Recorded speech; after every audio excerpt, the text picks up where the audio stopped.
Oh, sorry. That's for a Democrat show. You're right.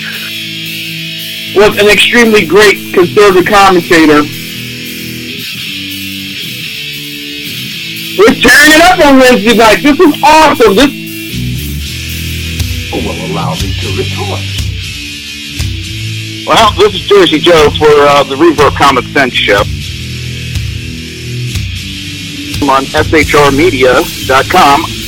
Actually, I just totally screwed up.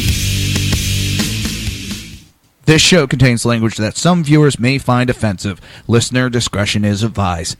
And now on to the show. And welcome to... What is that? All right, let's try this again. It just doesn't sound right. Dang it. Welcome to the Reverb Common Sense. I am your host, Jersey Joe, and I'm here to make sense out of the senseless. The Jersey Takeover is here, and we have expanded to 2 hours every Monday through Friday, 9 p.m. to 11 p.m. Eastern Standard Time.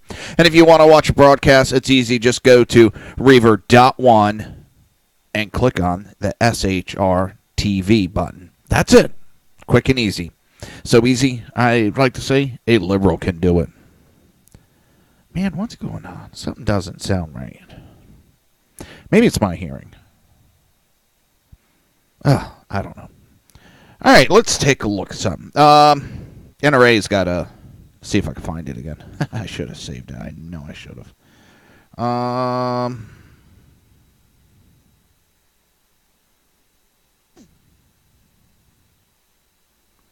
Yeah, I'm probably not going to find it. I bet you. Well, after yesterday's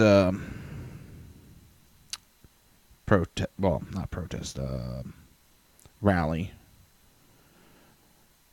CNN, not just CNN, a lot of the liberal mainstream media lost their shit. Oh, it was a total eclipse of the truth. CNN's talking total eclipse of the truth. The liars of the liars.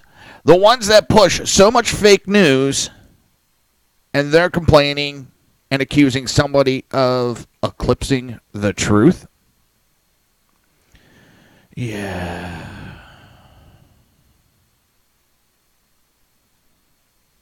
That's just...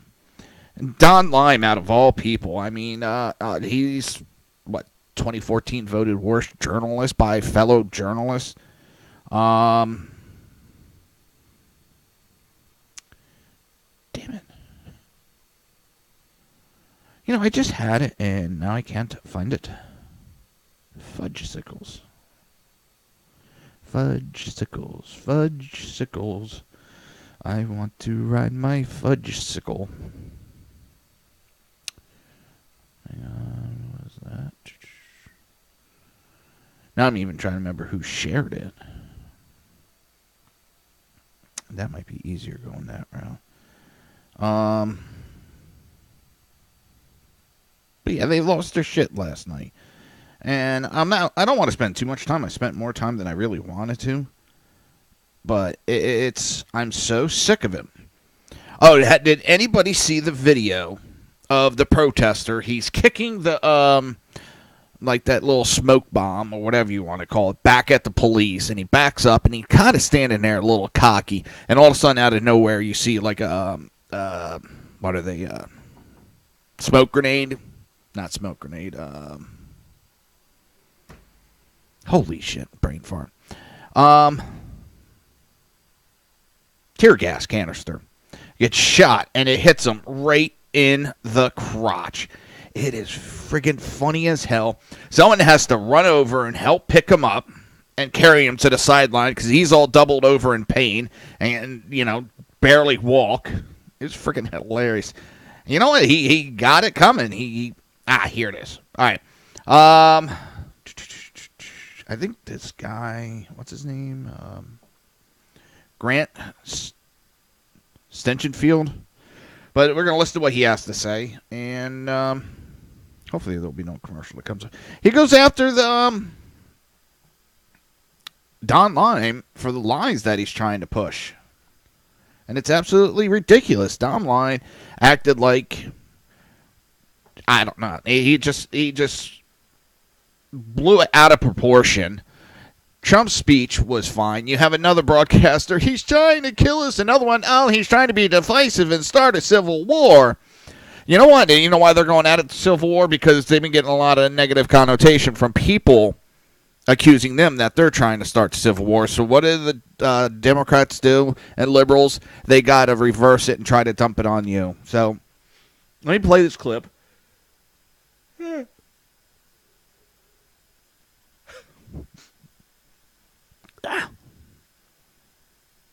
Truth is the kryptonite of the leftist anti-Trump media. It exposes them for who they are, a group of elitists who hate every American who supports our president. That hatred was on full display after President Trump eviscerated the fake news media in Phoenix. And none of them were more offended by the truth than CNN's Don Lemon. Yes, Don Lemon, a so-called journalist who is so bad at his job that even his colleagues in the fake news media named him the worst journalist of 2014. Lemon responded to President Trump's clenched fist of truth on the lying media with this. I'm just going to speak from the heart here. What we have witnessed was a total... Hold on, I'm just going to speak from the heart here. He's reading a fucking teleprompter. I'm going to speak from the heart here. What this is a total eclipse of the heart. Yeah, that's what comes to my... Oh my God, he's so full of shit. Total eclipse of the facts. Someone who came out on stage and lied directly to the American people. I don't think so, Don Lemon. You want to talk about a total eclipse of facts? Let's talk about you and CNN. Here's what a total eclipse of facts looks like. Hillary Clinton laughed at a rape victim. That's right, she laughed. And the audio tapes prove it. Surprisingly, even your CNN confirmed it. Here's that proof. Listen to her laugh, describing the moment she delivered her forensic expert's findings to the prosecutor. I handed it to Maynard Gibson. I said, well, this guy's ready to come from New York, that this miscarriage of justice. Even when you can hear her giggles, you, Don Lemon, continued to run political cover for Hillary, calling yourself a journalist when you act like a Democratic Party operative. Exactly. She never laughed at the young lady. At her. She was it was a court-appointed attorney, and she was basically a legal aid. Oh, Don, you want to talk about an eclipse of truth? How She a about court- when you look Sheriff David Clark in the Is she a court-appointed attorney or a legal aid? I think those are two different things. eye and push the idea that all police are racist at a time when they're being targeted by the violent left? I'm looking at 3 dead cops this week, Sheriff, and I'm looking at 5 last year. You trying to tell me to keep it down? Just please. If you'll just please. We can keep it civil. He's keeping it civil. That's fine. civil. Keep he it says. civil. Are He you is. kidding me? Don Lemon, your lies push division, hatred, and violence, and you're telling Sheriff Clark, who's 100 times more of a man than you, to keep it civil? Let me ask you, Don Lemon, were you civil when you eclipsed the truth and victim-shamed a woman who insists Bill Cosby raped her and asked why she didn't just what? Bite her way out of danger? Right. You said he made you perform oral sex. Right. You know, there are ways not to perform oral sex if you want to do it. Oh, is right. Sadly, Don, you have a history of siding with the rapist, not the victim. And if you're going to talk about an eclipse of truth, perhaps you should mention your colleague Donna Brazile. She gave debate questions to Hillary Clinton ahead of time.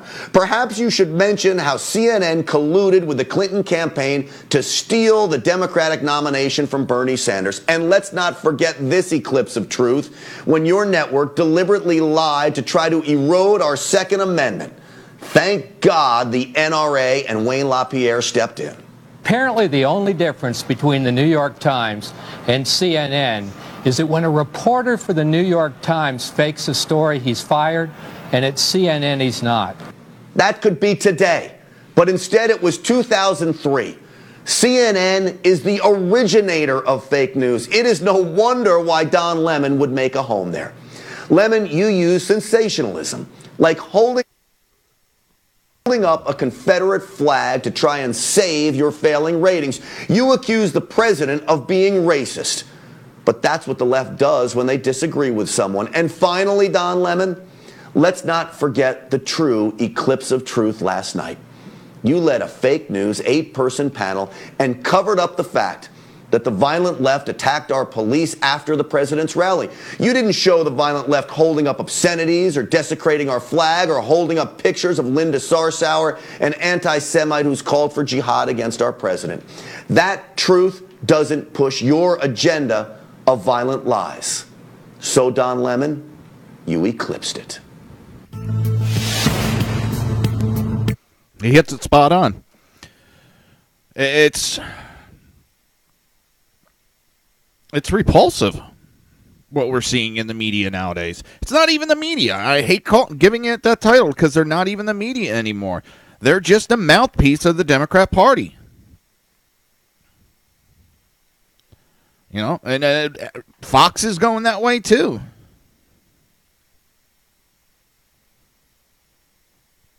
They're leaning left every day, worse and worse and worse.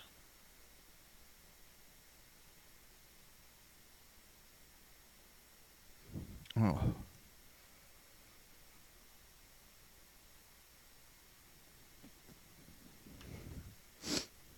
Oh. I think allergies just kicked in on me today. Again. Oh, no, I mean, just kicked in on me now, I should say.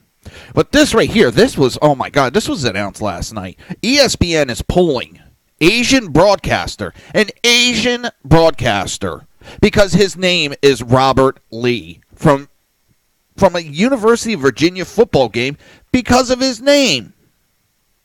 Lee is being moved to cover a game in Pittsburgh. Instead, we collectively made the decision with Robert to switch games as the tragic events in Charlottesville were unfolding, simply because of the coincidence of his name. In that moment, it felt right to all parties.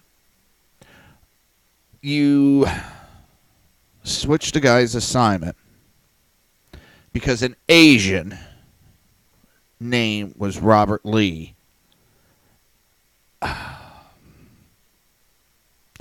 I don't even know where to go with that.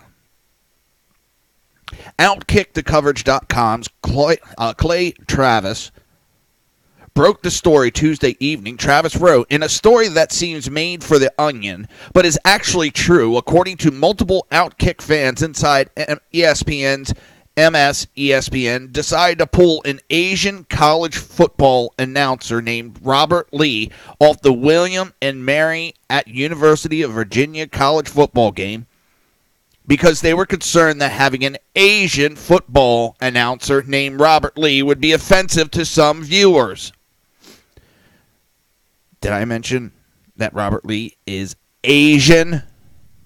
ESPN originally scheduled Lee to cover this weekend's game between Williams and Mary College and the University of Virginia. Instead, ESPN reassigned Lee to cover the game between Youngstown State and Pittsburgh.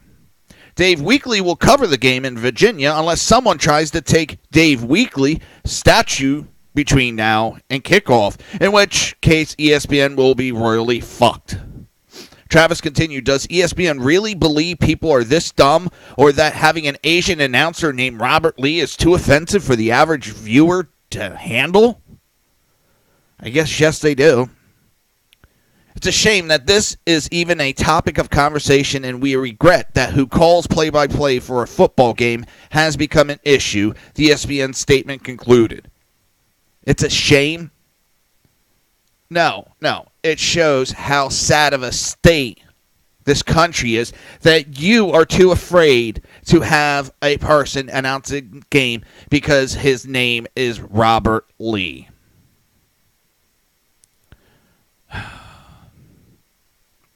It's a joke. It really is. It's a disgusting joke at that.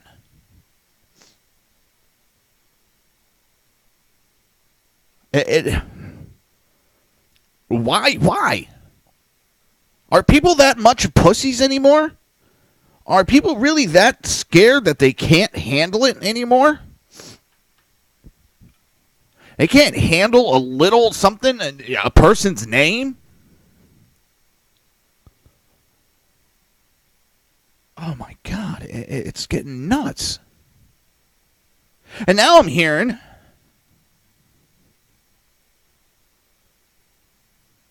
Hang on. I'm going to play this. This is Terry McGruff, and it's showing, like, back in 2015 when he was against removing statues compared to his rhetoric now. And this all equates into, a person being removed from announcing because of their name. What about statues, monuments, and other memorabilia around the state, around Virginia? Yeah, and let's be honest, we're in a very unique situation. We were the capital of the Confederacy. We've just spent an entire week back beginning April 2nd through the 9th, the sesquicentennial, the 150th anniversary of the ending of the Civil War. I have said I am sticking just with the license plates because I do think that is a message that is so hurtful, that flag to folks. But right then, and this is what we've accused the Democrats of doing, and why we don't like to give up an inch. Because we give an inch, and it's just the license plates. Now it's just the statutes. Next it will be the history books. Then it will be the books. They keep accusing us of being Nazis. We're not erasing history. We're not stifling free speech. We're not, metaphorically, burning books like they are. Not statues. I mean, Robert E. Lee, Jefferson Davis. These are all parts of our heritage. And the people were in that battle, the Civil War. Many were in it, obviously, for their own reasons that they had for that. But leave the statues and those things alone. Right. Virginia Governor Terry McAuliffe is with us now from Richmond for his first national television interview since last weekend's events in Charlottesville. Good morning, Governor. Good morning, Charlie. It's good to be with you. Should all Confederate memorials and monuments be taken down? I think so. I issued a statement to that effect yesterday.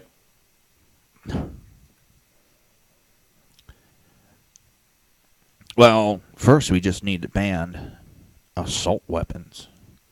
Oh, we just need to ban large capacity magazines. This group of people don't need to own guns. Oh, we just want to do a registration. Oh, we just want to ban people that are on a made-up list. Oh, we just want to stop the flag from flying. Oh, if you want your doctor, you can keep your doctor. Oh, if you want your insurance, you can keep your insurance.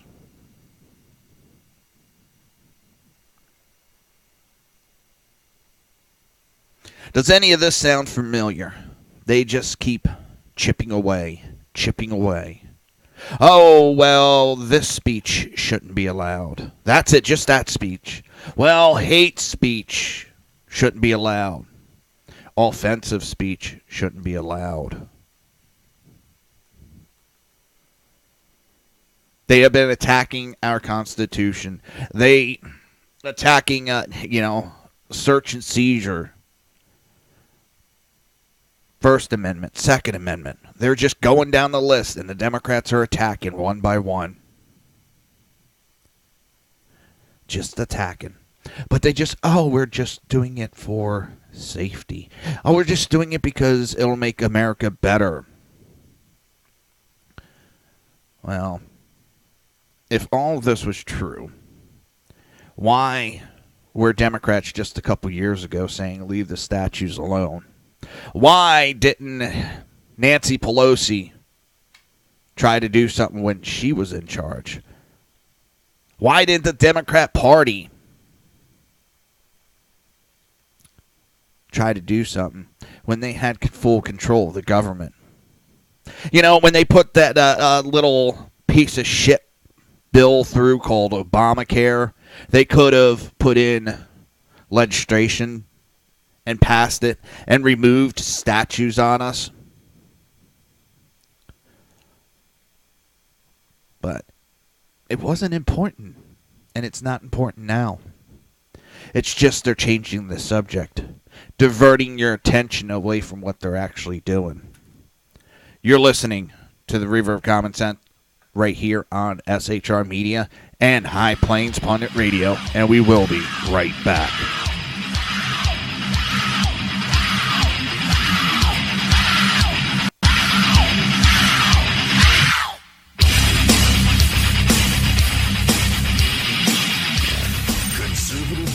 Media done right. You're listening to the SHR Media Network. Breaking news. According to the latest report coming out of SHR Media, a merchandise store to support both the Reaver of Common Sense and SHR Media has just been unleashed to the general public. Be forewarned that this site can be contagious and numerous items can be purchased to support the best news programming. Go to Reaver.one website and click on the store link to check out the merchandise.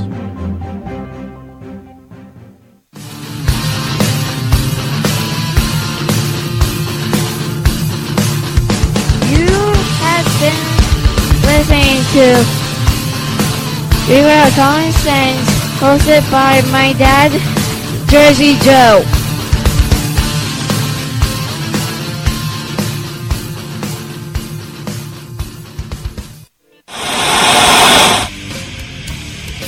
Beware, the Jersey Takeover is here.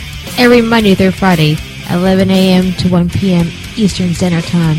You can catch the Reaver of Common Sense show, hosted by Jersey Joe, right here on shrmedia.com and highplainsdailynews.com. Only Jersey can deliver hell like no one else, so consider this your fair warning.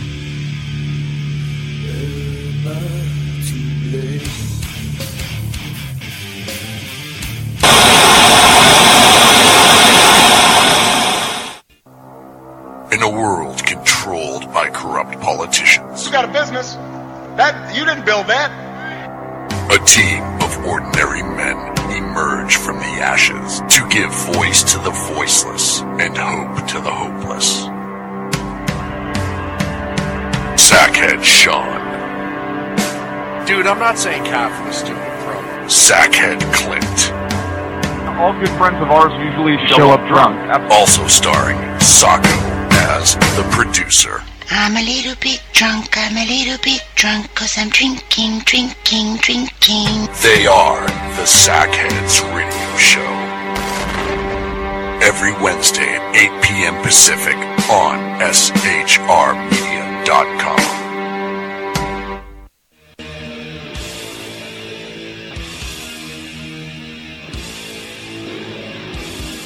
Every Wednesday night, 8 p.m. to 9 p.m. Eastern Standard Time, you can catch the Southside Mutt Show with its hosts, the Jersey Boys, Jersey Joe and Crash, right here on SHR Media and High Plains Pundit Radio, where we will be digging up the dirt.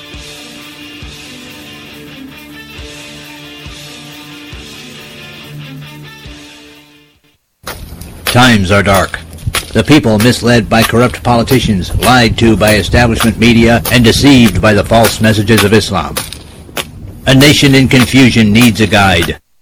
It needs a man with a cane. I'm Dave Milner.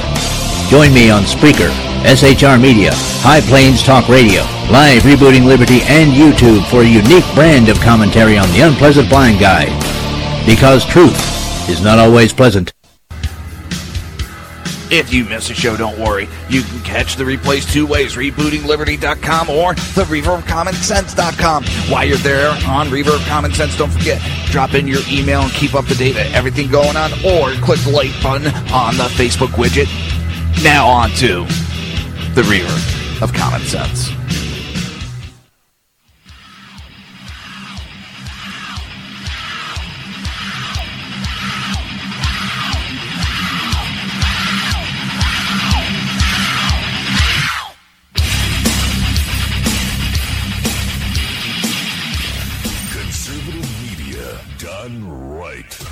You're listening to the SHR Media Network.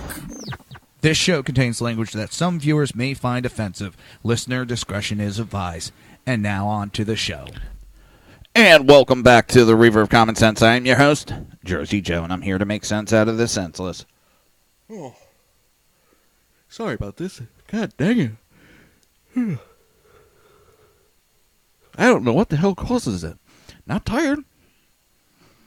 Oh. I was running around trying to rush to get a couple things done in between the break, but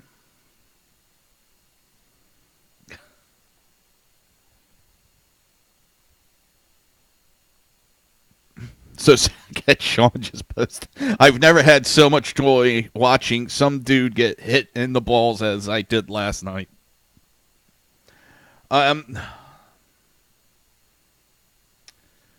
It was beautiful watching that. I mean, the guy thought he was cocky, he thought he was arrogant.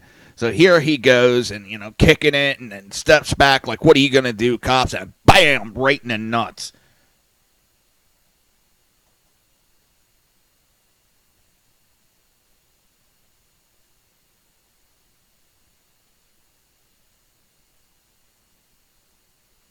It was a beautiful thing.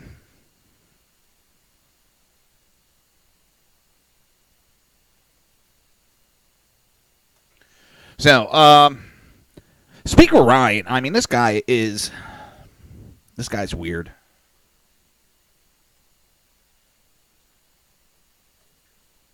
Hang on.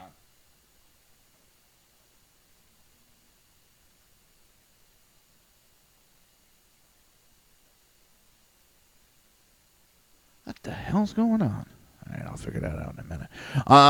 1 minute, he's backstabbing Trump. But then when he notices, the people are backing Trump, I need to get in line with Trump. So now, while taking questions on Charlottesville, President Trump's response and related tension during an August 21st town hall, at which he backed up Trump. And let me see, I think I have that article. I think I do. But this one deals with Ryan starts talking about gun control after talking about the Charlottesville car attack, which totally blew my mind of what the hell. And I mean, I've been hearing some liberals talk about it. What the hell does one have to do with the other? I mean, seriously.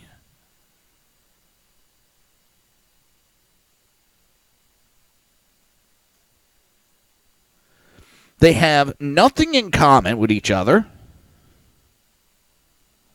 Nothing at all.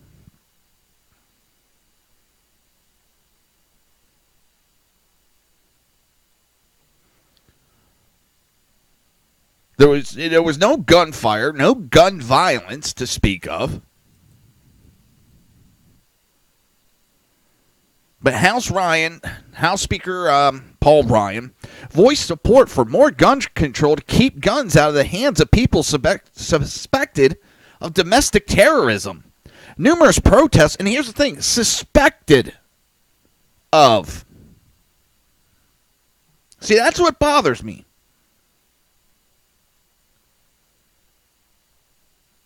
Suspected. Anybody? I mean, I'm hitting the key word there. Suspected, not convicted. So all they have to do is say, okay, well, my radio show could be considered domestic terrorism, so I'm now suspected of domestic terrorism, so I shouldn't be able to own a gun.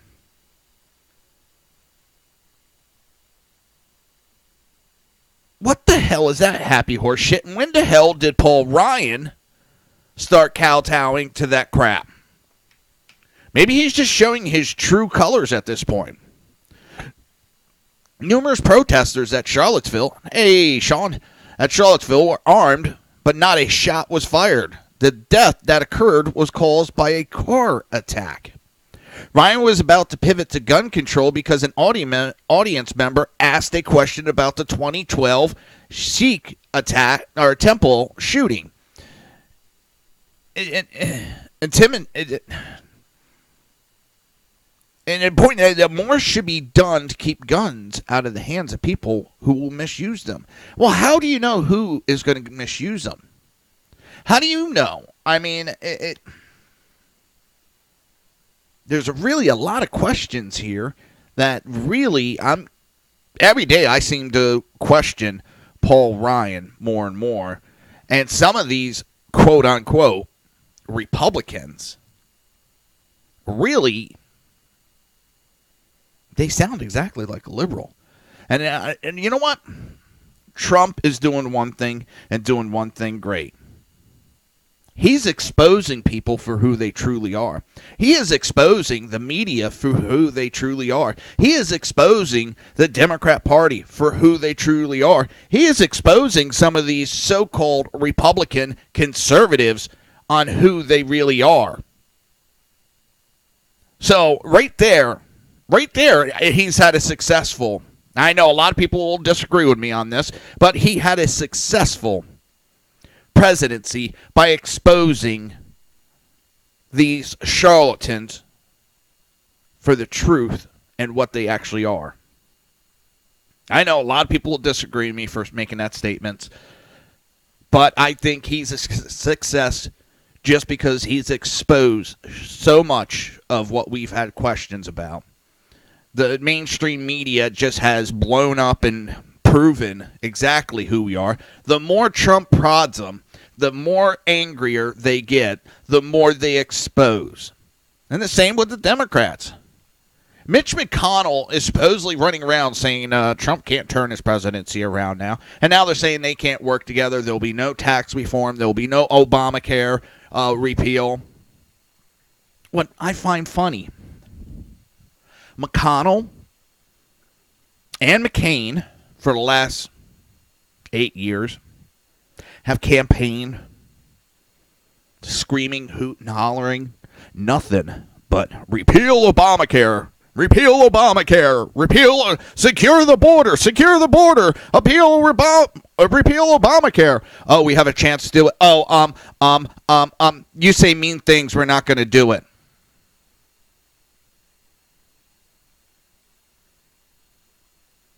And that is exactly what is going on right now. He is exposing McConnell for what a sniveling coward he is. He is exposing Paul Ryan for the liberal tendencies that he has.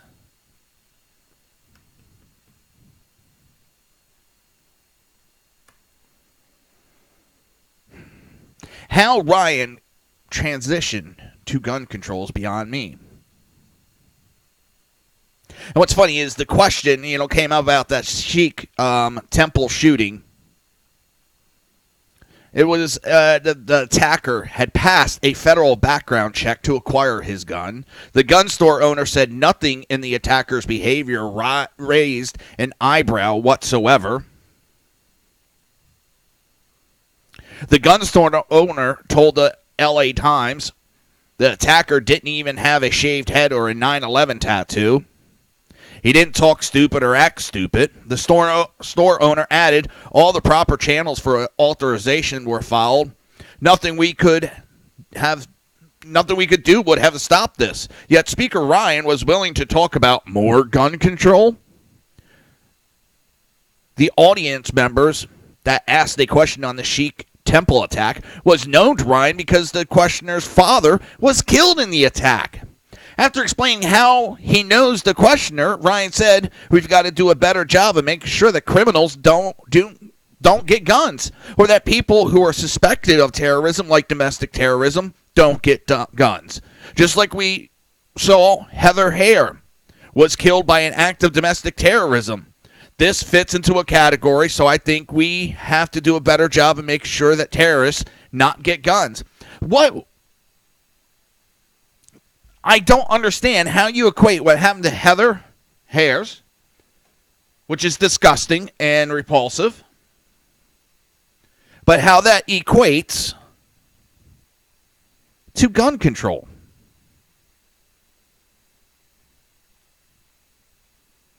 Heather Heyer's death was a tragedy and an outrage, but she was killed by a car, not a fucking gun. Ryan went on to add that we have to protect Second Amendment rights for law-abiding citizens, but how can gun rights be protected if citizens can simultaneously lose rights due to being suspected of something? There's a short step between this and forfeiting rights based on mere allegation.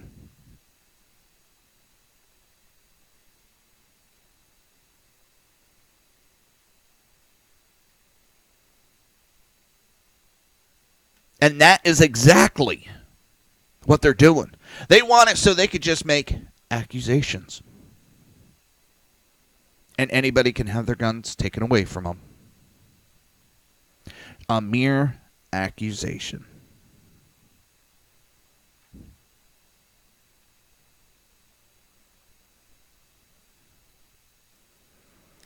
That scares the hell out of me.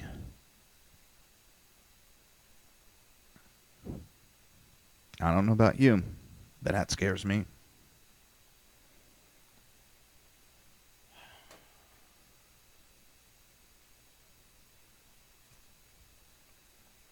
Yeah, frazzle.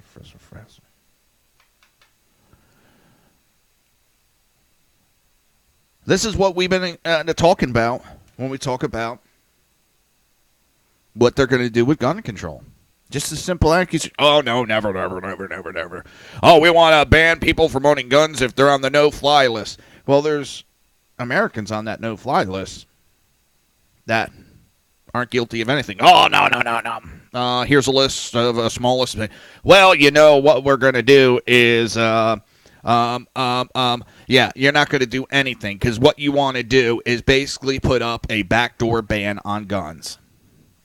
And that's what this is. Start accusing people of being domestic terrorism because they may speak out about the government.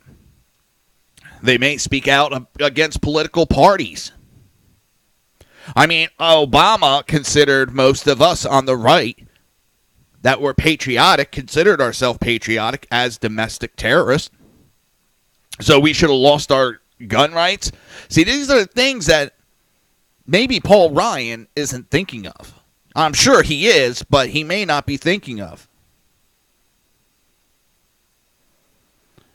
I don't know. I just...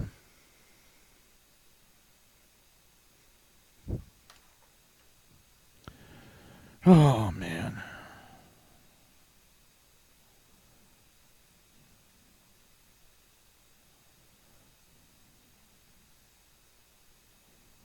It's really scary.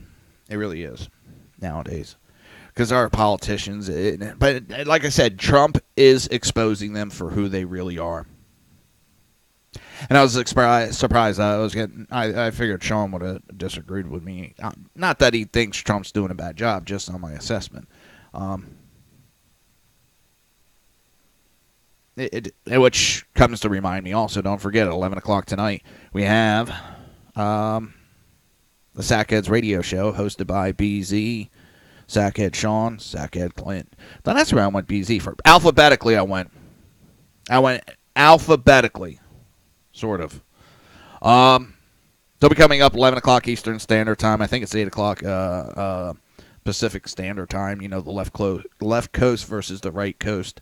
And you know which one's the correct one to choose. It's always the right. They'll be coming up in an hour and 20 minutes, roughly. And trying to think good. Something smart to say, but I can't think of a smart-ass comment, so I'll just leave it there. We know how, besides if I say too much, the Boston guy may get upset, and, you know, I might interrupt him from his donut right now, so we really can't interrupt his donut time. We know how that is, you know. You can't interrupt the donut time. And then he has to clean up and get the glaze all off, you know. It takes a little bit of time for all that. So they're getting ready for the show. I'm sure they'll love me today. You're listening to the River of Common Sense right here on SHR Media and High Plains Pundit Radio, and we will be right back.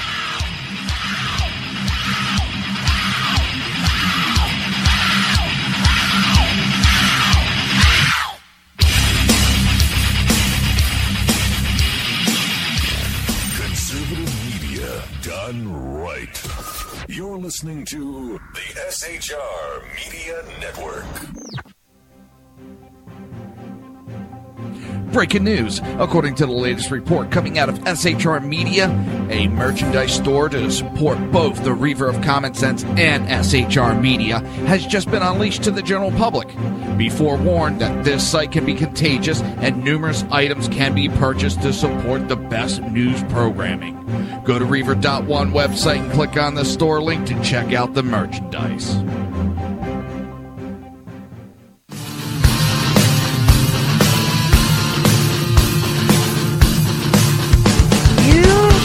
Been listening to Reaver of Common Sense, hosted by my dad, Jersey Joe.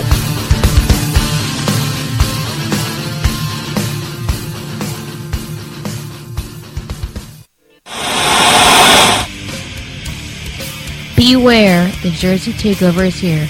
Every Monday through Friday, 11 a.m. to 1 p.m. Eastern Standard Time. You can catch the Reaver of Common Sense show, hosted by Jersey Joe, right here on SHRmedia.com and HighPlainsDailyNews.com. Only Jersey can deliver hell like no one else, so consider this your fair warning.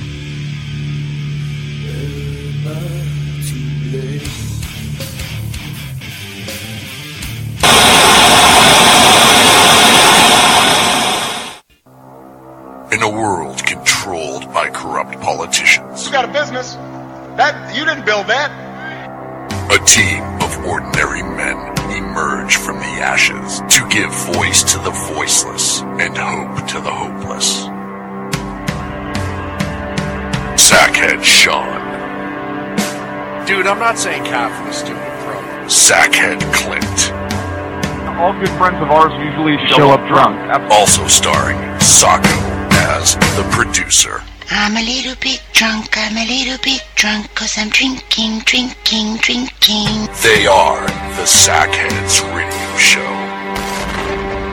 Every Wednesday at 8 p.m. Pacific on SHRmedia.com.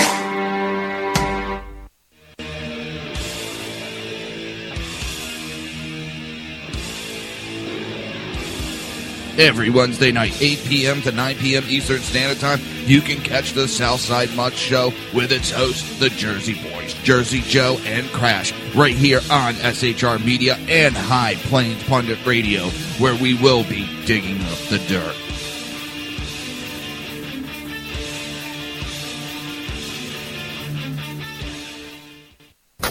Times are dark. The people misled by corrupt politicians, lied to by establishment media, and deceived by the false messages of Islam. A nation in confusion needs a guide. It needs a man with a cane. I'm Dave Milner. Join me on Spreaker, SHR Media, High Plains Talk Radio, Live Rebooting Liberty, and YouTube for a unique brand of commentary on the unpleasant blind guide. Because truth is not always pleasant. If you miss a show, don't worry. You can catch the replays two ways, rebootingliberty.com or the ReverbCommonSense.com. While you're there on Reverb Common Sense, don't forget, drop in your email and keep up to date with everything going on, or click the like button on the Facebook widget. Now on to the Reverb of Common Sense.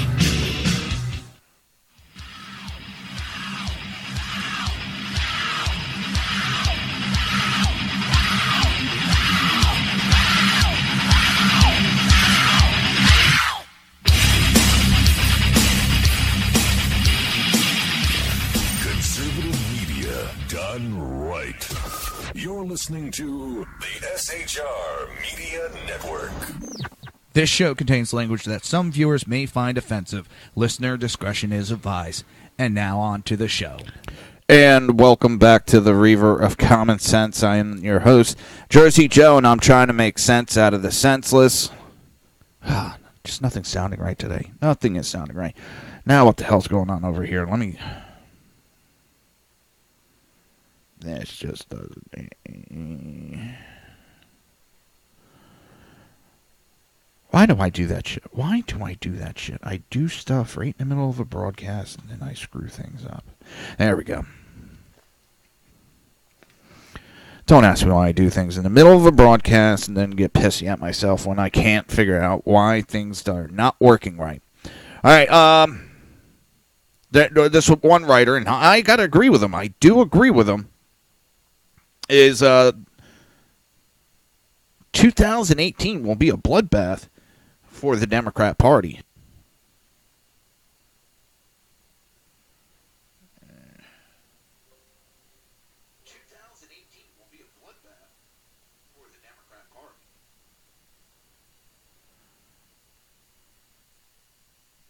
Sorry about that. Like I said, I'm trying to do several things at one time, and I'm having trouble multitasking today. 2018 will be a bloodbath for the Democrats, and there's several of examples of why there will be a bloodbath. As President Trump's troubles mount, the long-standing expectation that Democrats will gain several House and Senate seats in 2018 has only intensified. At this point, many observers are expecting a bloodbath, and they're right. But for structural, historical, and intangible reasons, expect the bloodbath to be for the Democrat Party as the GOP further expands its dominance in both houses of Congress. I see 5 reasons Democrats on the Capitol Hill should stock up on life preservers. Number 1, Trump's unpopularity won't matter. Republicans and moderates who like Trump will vote Republican out of sympathy with the president's state of siege, but many of who don't like him will vote Republican as well. That's because Americans tend to like their guy or their woman in the Washington, who's ever president and whatever the overall political climate. The power incumbency in Congress can't be overstated, and of course it tends to favor the party already in power. In 2016, 97% of House members and 87% of senators running for re-election won. Even in the wake election of 2014, the numbers are 95 and 82% respectively. The most effective way, then, for a party to take advantage of a national political mood and picking up seats is to run strong candidates to replace legislators who retire. That doesn't seem a promising plan for the Democrats in this next year's election. Right now, 2018 looks to be the first year in the history of the Senate election in which no incumbent retires. On average, 7 senator seats per cycle go open, and there have been at least 2. Retirements in the House so far don't look good for Democrats either. As of August 10th, only 18 representatives out of the 435 had announced they were retiring or running for another office. Most are from safe seats, except for a Florida seat that might flip to Democrat and seats in Minnesota and Nevada that might flip to Republicans. The fact those numbers are so small is good news for the party in power, of course. The Senate map is savage for Democrats. Only 1 Republican is up for re-election in a state that Hillary Clinton won last year, while 10 Democratic senators, 10, are up for re-election in states that President Trump won last year. Many of those, North Dakota, Indiana, Montana, West Virginia, to name a few, skewer decidedly rightward. Of the Senate seats most likely to flip parties next year, only 2, Nevada and Arizona, are currently held by Republicans. Then there's Senator Robert Mendez of New Jersey, Democrat, who will be replaced by a Republican if convicted in his corruption trial next month and then expelled from the GOP-led Senate. Structural reasons lock the Democrats out of the House. In fact, winning the House gets harder for Democrats every cycle. Gerrymandering has already created Republican-friendly maps throughout the country, an advantage that will likely grow in the next redistricting cycle given Republican dominance in the states. Further, the voter ID laws in 29 states tend to help Republicans, and in states like Missouri and Texas, both of which have Senate races next year, voter ID requirements have been getting stricter. The obstacle preventing a Democrat wave elections are just too steep. Earlier this month, 538's David Weiserman shocked the political world with this nugget of data. Even if Democrats were to win every single 2008 House and Senate race for seats representing places that Hillary Clinton won or that Trump won by less than 3 percentage points, a pretty good midterm by historical standards, they could still fall short of the House majority and lose 5 Senate seats. America simply has fewer swing districts than it used to because Americans has fewer swing voters. Blame social media, blame polarizing figures like Donald Trump, but the makeup of Congress can't change dramatically in an environment with ossified voting patterns. And Democrats don't have much of a bench either. The most successful congressional candidates are often state legislators or statewide office holders, but the number of Democratic elected officials in the 50 states shrank dramatically in the Obama years. You can't defeat somebody with nobody. Now, I did an article, I think, yesterday. Hold on.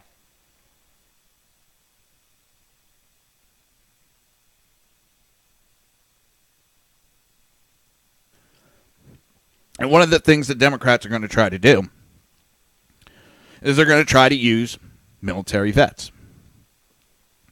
They think that's why Republicans won. And Americans will jump in and will vote the vets in. Oh, here's the thing. Yes, we're very patriotic and very vet-orientated.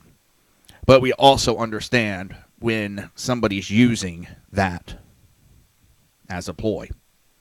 You think, the Democrats think, just by placing a vet, everybody's going to come running. Just as you thought when you started talking, well, it's unpatriotic what Donald Trump's doing. It's unpatriotic to do this. It's unpatriotic to do that.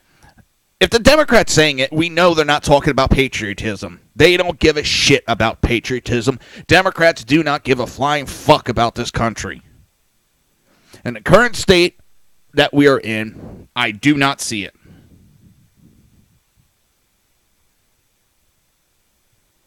Sorry, I don't. Democrats have not learned the lesson of 2016. Democrat explanation for why they lost last year are completely out of touch, which means they can't learn from their mistakes. Some Democrats think they lost because struggling white Americans were fooled into thinking Trump would help them. So they'll turn against the president when their economical situation don't improve. That's a psychological professor's fantasy of American politics that completely misses the cultural factors for Trump win and Hillary loss. Alternatively, some Democrats think they lost because of white resentment, which isn't far off, but not in the way that they think. Trump voters weren't mostly resentful of American Indians and Latinos. They resent the racial politics and liberal whites who disdain their lifestyles and portray their legitimate policy differences on issues like affirmative action and welfare as evidence of racial issues. Once Clinton was done describing half of Trump's supporters as deplorable for their radical and other views, earning their votes was near impossible task. And what did the Democrats do and the Democrat mouthpiece keep doing? They keep insulting Trump's base. And they think that is a smart thing to do. They think by insulting Trump's base, it'll earn them more respect and more votes. They think by trying to shame us, which they always run around saying shaming is not the thing to do.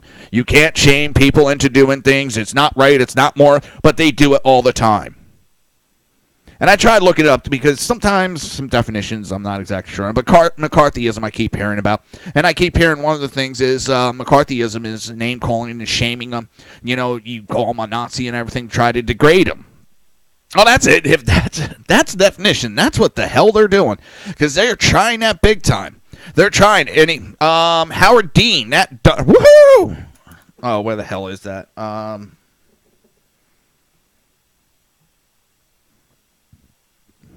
Well, Howard Dean's out there. Anybody that votes Republicans is a white supremacist. Yeah, that's going to get everybody to come run over.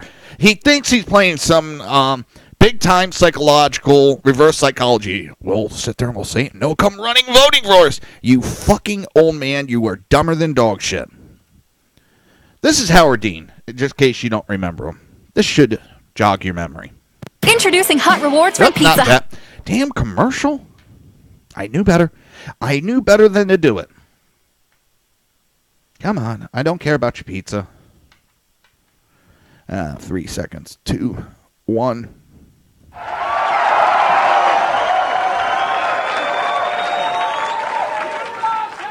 I think this was 2008. You guys. Campaign. You have already got the picture here. I was about to say, you know, I'm sure there's some disappointed people here. You know what?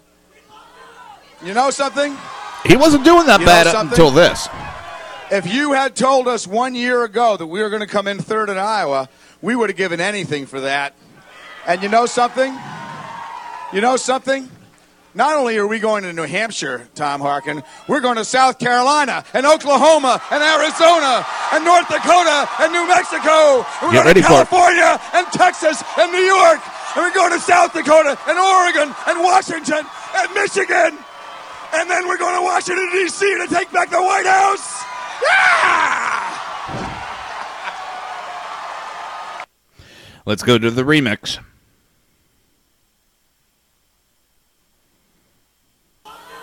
You know something? You know something? If you had told us 1 year ago that we were going to come in third in Iowa, we would have given anything for that. And you know something? You know something? Not only are we going to New Hampshire, Tom Harkin, we're going to South Carolina and Oklahoma and Arizona and North Dakota and New Mexico. We're going to California and Texas and New York. We're going to South Dakota and Oregon and Washington again. And then we're going to Washington, D.C. to take back the White House. White House.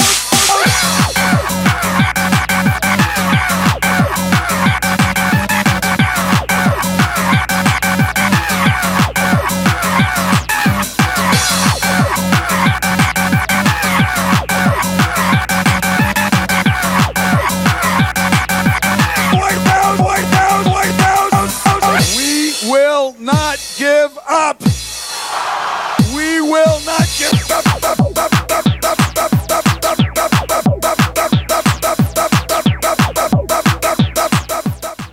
That's Howard Dean. He's the one. If you vote Republican, you're a racist, dude. Damn. That's the best that they have. That is the best that they have. Is to try to insult. Try to shame us. You know what? That makes me want to vote more Republican. If I could vote twice for a Republican, and if it was legal to do that, I would, just to spite a stuck-up, elitist snob who's so out of touch with reality that lost his presidential bid because of...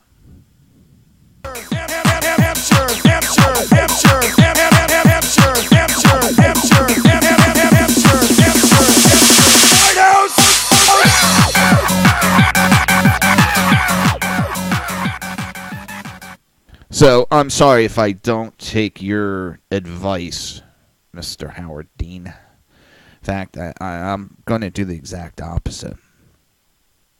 But it goes to, they cannot understand how and why they lost. They can't understand it. Other Democrats look at the excitement for Bernie Sanders in the 26th primary and see his far-left democratic socialism as the ticket to exchanging the momentum of American politics. That view confuses excitement in a primary with potential in a general election. More Sanders-style Democrat candidates would be a delicious gift to the GOP. There's one other piece of evidence Democrats aren't learning from 2016. Nancy Pelosi still runs their caucus in the House. Americans don't like her for good reason. Her extreme liberalism, her deceit on Obamacare. Anybody remember that? Her deceit on Obamacare? Let's see. Let's see.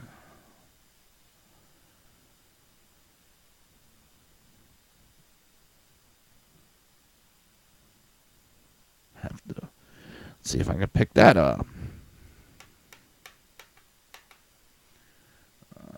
Videos. And there was always this nice little tidbit. so that. Hang on.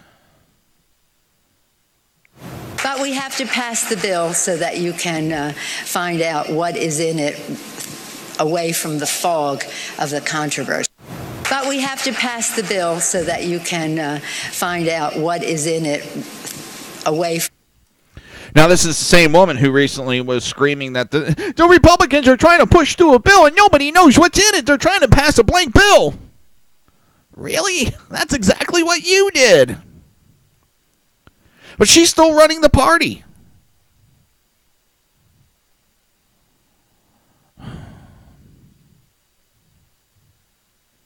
What they and she's a woman from San Francisco who was alive during the Roosevelt administration. And I don't want to say age really has nothing to do with it because look at Trump.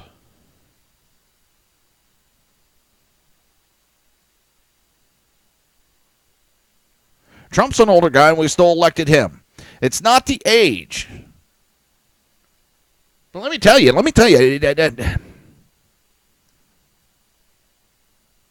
Her, and yeah, I wouldn't trust her watching my pet slug, Mr. Sluggo. Of course, I don't have a pet slug, Sluggo.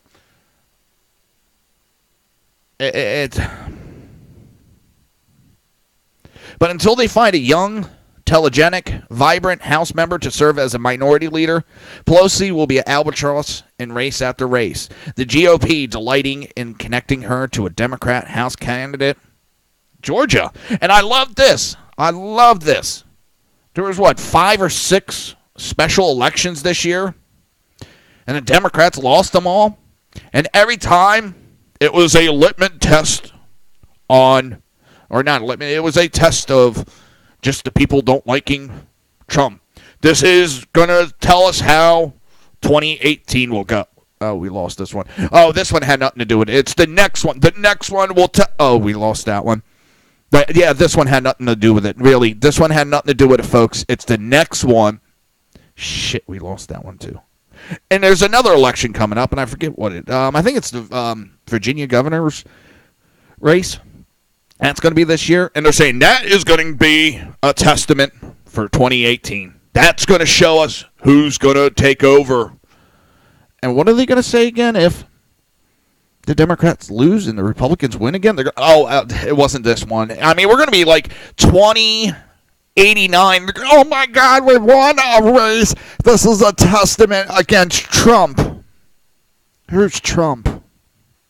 You're listening to the Reaver of Common Sense right here on SHR Media and High Plains Pundit Radio, and we will be right back.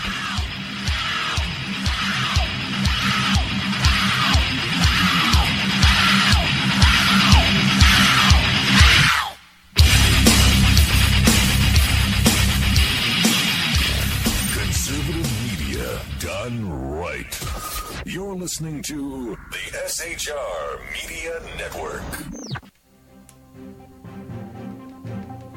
Breaking news. According to the latest report coming out of SHR Media, a merchandise store to support both the Reaver of Common Sense and SHR Media has just been unleashed to the general public. Be forewarned that this site can be contagious and numerous items can be purchased to support the best news programming. Go to Reaver.one website and click on the store link to check out the merchandise.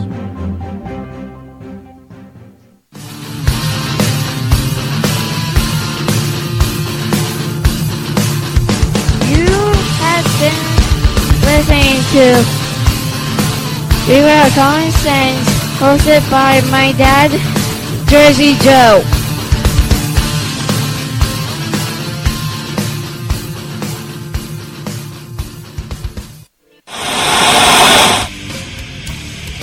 Beware, the Jersey Takeover is here. Every Monday through Friday, 11 a.m. to 1 p.m. Eastern Standard Time. You can catch the Reaver of Common Sense show, hosted by Jersey Joe, right here on SHRmedia.com and HighPlainsDailyNews.com. Only Jersey can deliver hell like no one else, so consider this your fair warning.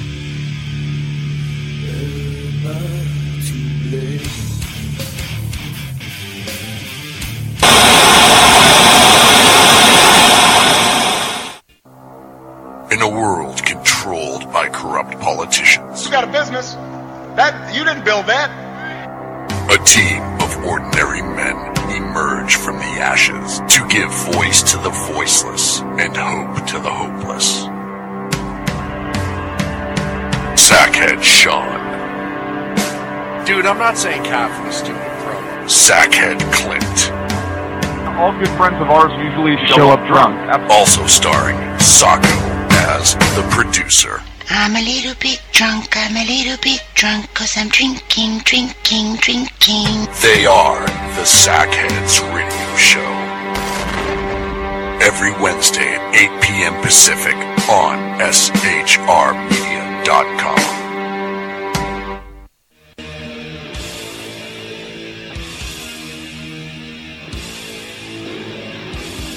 Every Wednesday night, 8 p.m. to 9 p.m. Eastern Standard Time, you can catch the Southside Mud Show with its hosts, the Jersey Boys, Jersey Joe and Crash, right here on SHR Media and High Plains Pundit Radio, where we will be digging up the dirt.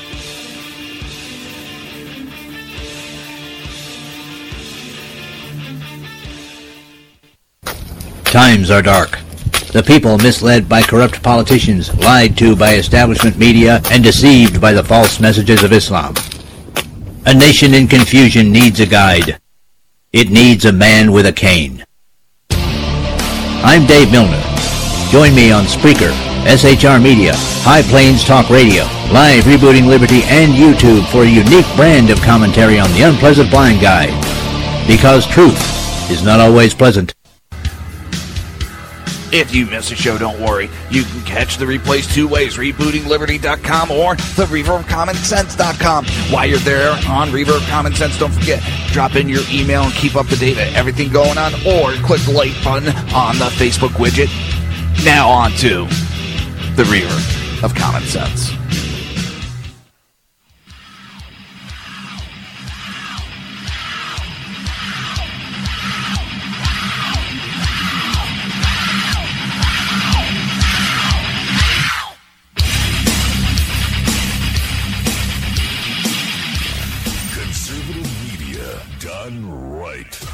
You're listening to the SHR Media Network.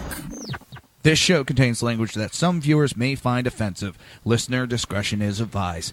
And now on to the show. And welcome back to the Reverb of Common Sense. I am your host, Jersey Joe, and I'm here to make sense out of the senseless. The Jersey Takeover is here. We have expanded to 2 hours every Monday through Friday, 9 p.m. to 11 p.m. Eastern Standard Time. And if you want to watch a live broadcast, it's simple. It really is simple. Just go to Reverb.one, click on the SHR TV button. Yeah, it's simple. You can also go to, YouTube, search SHR Media, and don't forget to hit subscribe while you're there. We have a lot of great shows to keep up on.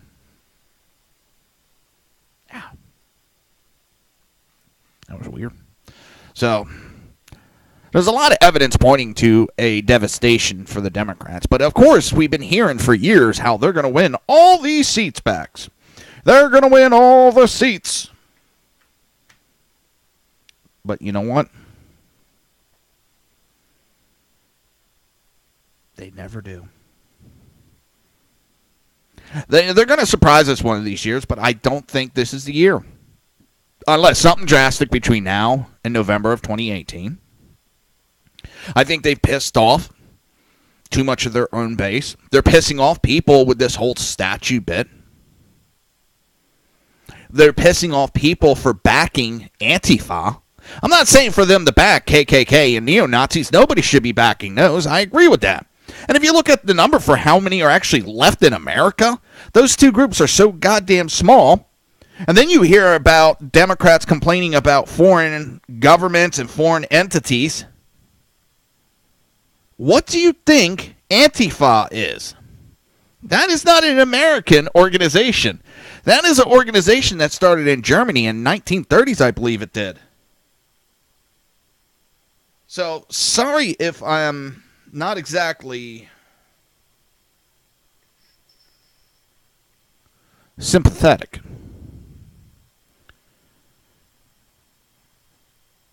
But the American people can see just how violent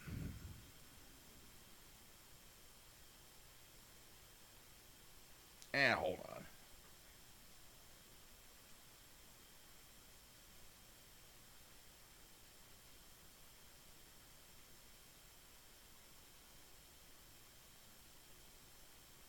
Come on, you.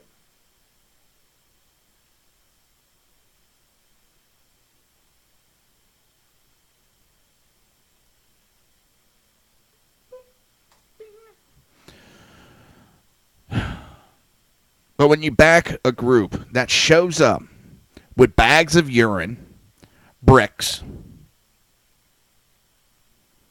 and other assorted types of weapons,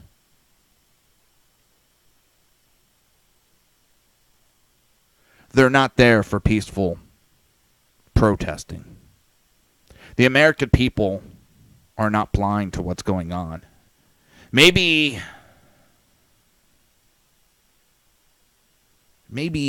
the politicians are blind to it. Maybe the media is blind to it. But the American people are not blind to the fact that Antifa is just here to cause havoc. Because if they just had a problem with Trump, why do they keep picking fights with our cops?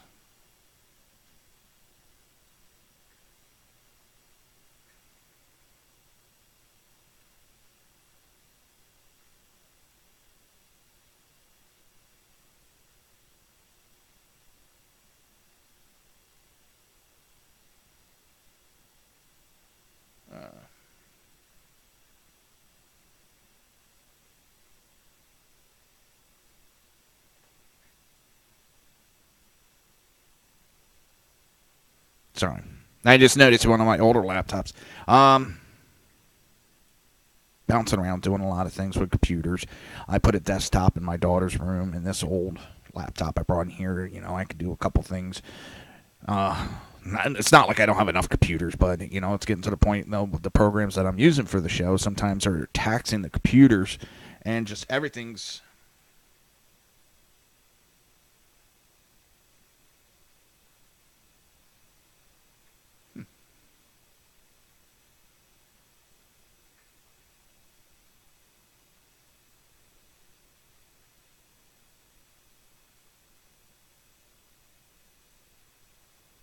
Come on, download.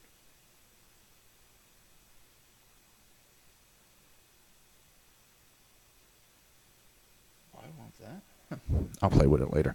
And it's just a battery, and it's an older computer, but there's a recall on the battery. So I didn't want to check it out. Say, hey, if I get a new battery, hell, those things are not cheap.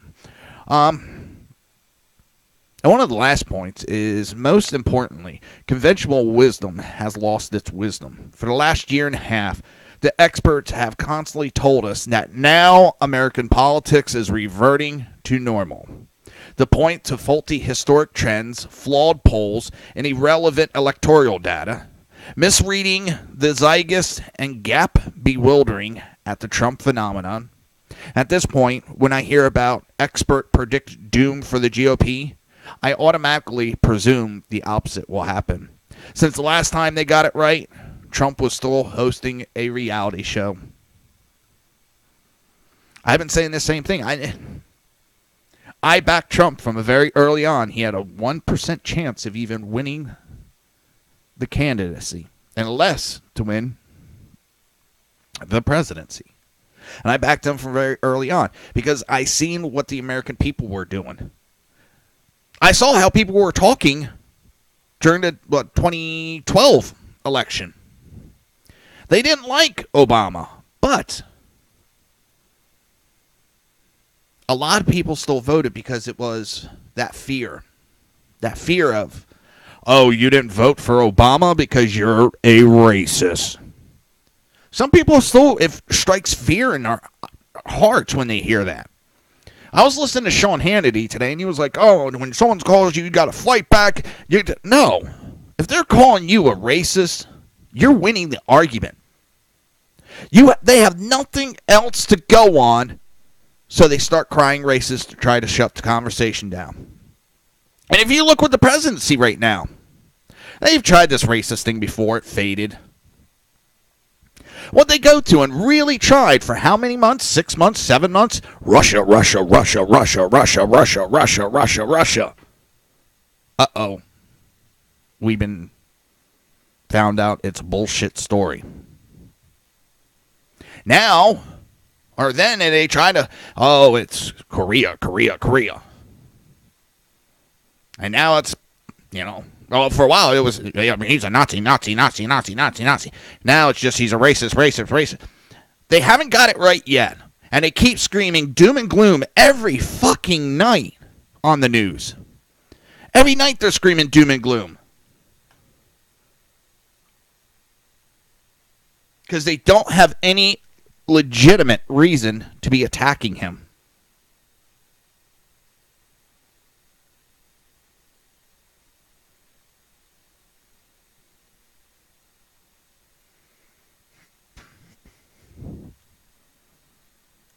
I mean, it's pretty plain and simple, people. So I haven't seen anything change with the media. I haven't seen anything change with the Democrat Party. They're doubling down on their efforts that failed them during a presidency. They're doubling down on their efforts. And there's a fracture within the Democrat Party. In one moment you're hearing there's a litmus test. Everybody has to be for abortions. Next minute, no. There's no litmus test. And it's, you got to believe in this progressive movement, this socialist movement. Then it's, no, there's no litmus test. The arguments back and forth. There's no consistency with them anymore. They're not disagreeing totally out in public like Republicans do. I mean, but the infighting that's going on in the Democrat Party, it's almost funny. Don't forget, coming up top of the hour will be the Sackheads radio show hosted by Sackhead Clint, Sackhead Sean, and BZ. Yes, the great BZ. I think you'll be there tonight. So don't forget to stay tuned right after Reverb Common Sense at 11 o'clock Eastern Standard Time on the right-hand coast. Or I think it's 8 o'clock on the left-hand coast. And it's kind of funny that, the right-hand coast, and we're kind of, the south part is pretty conservative. And if you go to the left, it's left-leaning California. I won't pick on that. I'll get, you're homophobic. Oh, man, it's just...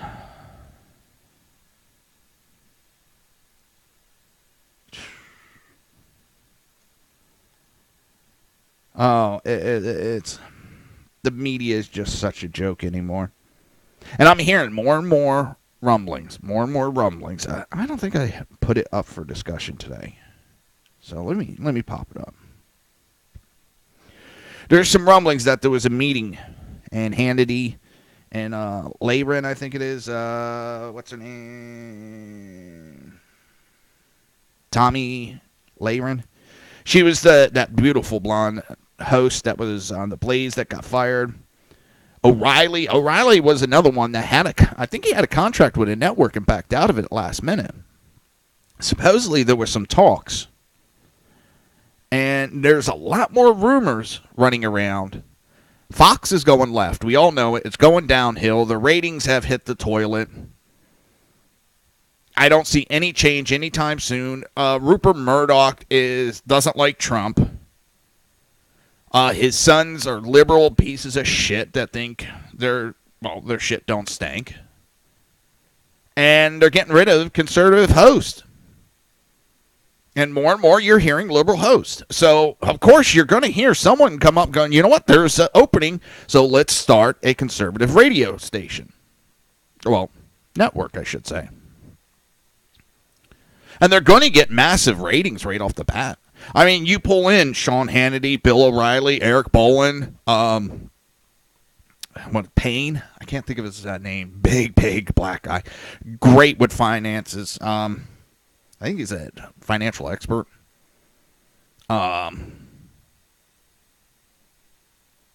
This Tommy Layron, I know I'm messing her name up.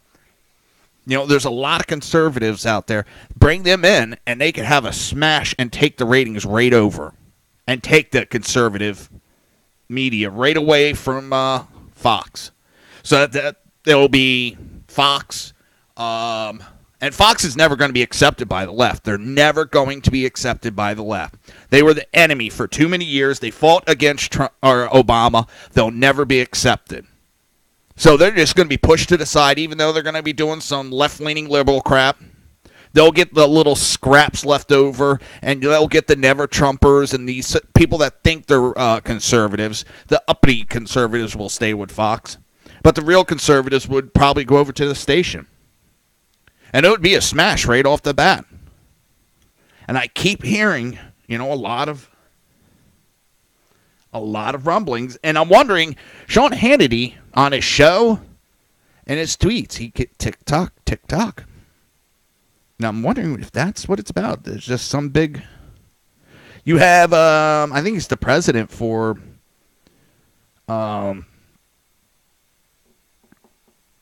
Fox. And he's been, the network co-president, Bill Shine, has been asking the Murdoch sons to release a statement in support. And they're not giving it.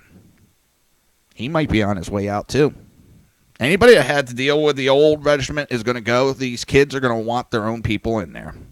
You're listening to the Reaver of Common Sense right here on SHR Media and High Plains Pundit Radio. We will be right back.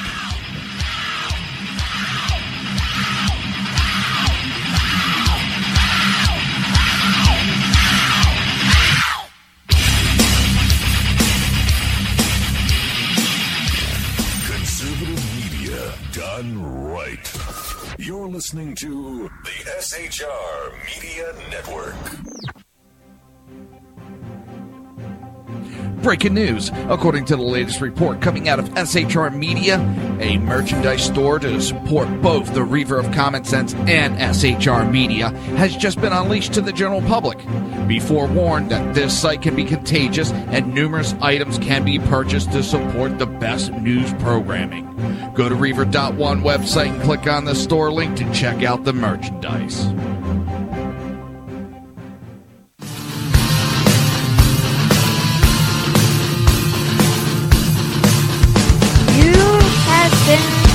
Listening to Reaver of Common Sense, hosted by my dad, Jersey Joe.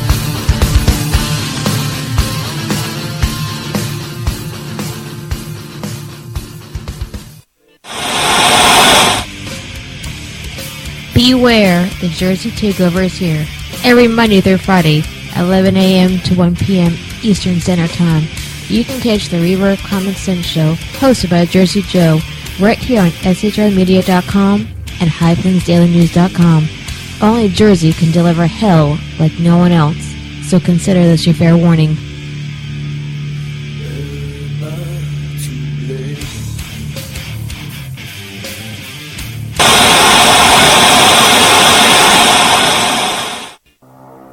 In a world controlled by corrupt politicians, You got a business. That you didn't build that.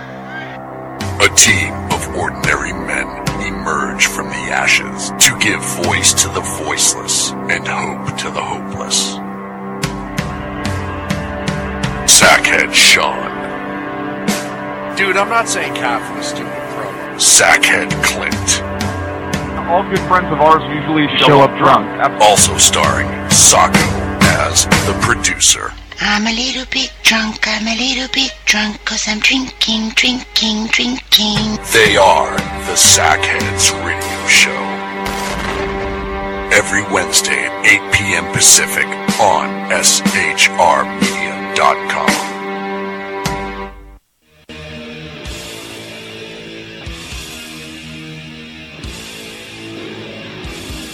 Every Wednesday night, 8 p.m. to 9 p.m. Eastern Standard Time, you can catch the Southside Mutt Show with its hosts, the Jersey Boys, Jersey Joe and Crash, right here on SHR Media and High Plains Pundit Radio, where we will be digging up the dirt.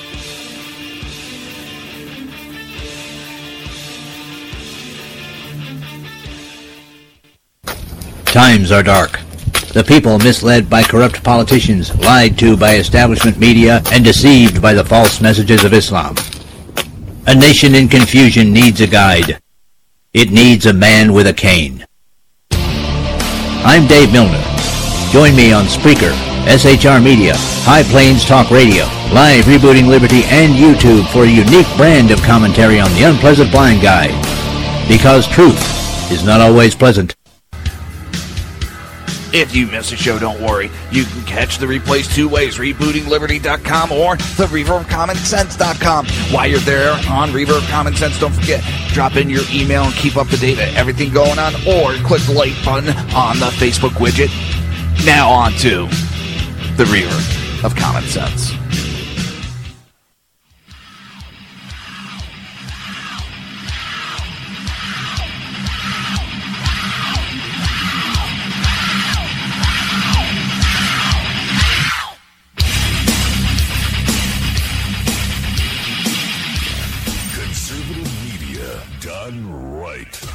You're listening to the SHR Media Network. This show contains language that some viewers may find offensive. Listener discretion is advised. And now on to the show. And welcome back to the Reverb of Common Sense. I am your host, Jersey Joe, and I'm trying to make sense out of the senseless. The Jersey Takeover's here. We have expanded to 2 hours every Monday through Friday, 9 p.m. to 11 p.m. Eastern Standard Time. And if you want to watch a broadcast, it's easy. Just go to Reaver.one, click on the SHR TV button. That's simple, people. Even a liberal could do it. Yes, I have faith a liberal could even do that. You could also go to YouTube and search for SHR Media. And while you're there, don't forget to hit subscribe. We got a lot of different radio shows, a lot of great radio shows. And one of the best ones coming up next at the top of the hour. It's the Sackheads Radio Show, hosted by, well, the title authors, Sackhead Sean, Sackhead Clint, and BZ.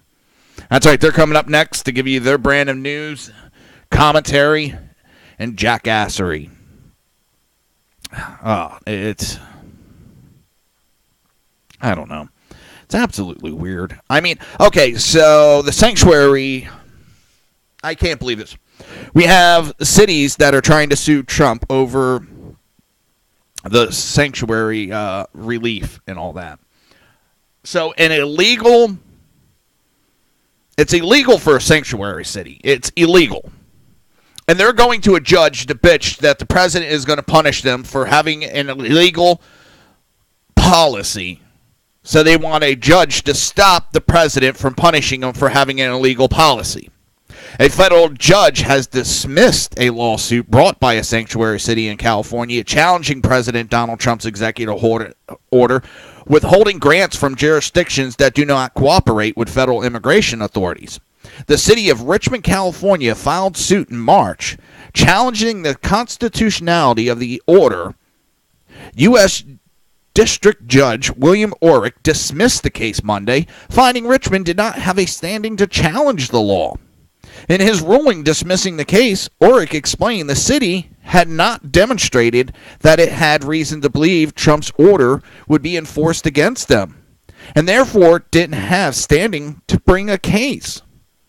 Because Richmond's complaint indicated that there is no real-world conflict between it and the federal government regarding its sanctuary policies, Richmond could not meet this final burden, he wrote. Richmond has not alleged any facts indicating that it has been identified as a city that restricts cooperation with ICE, or as one that regularly declines detainer requests, he continued. Instead, Richmond alleged in its complaint that ICE has not in the past asked Richmond for information or issued detainer requests.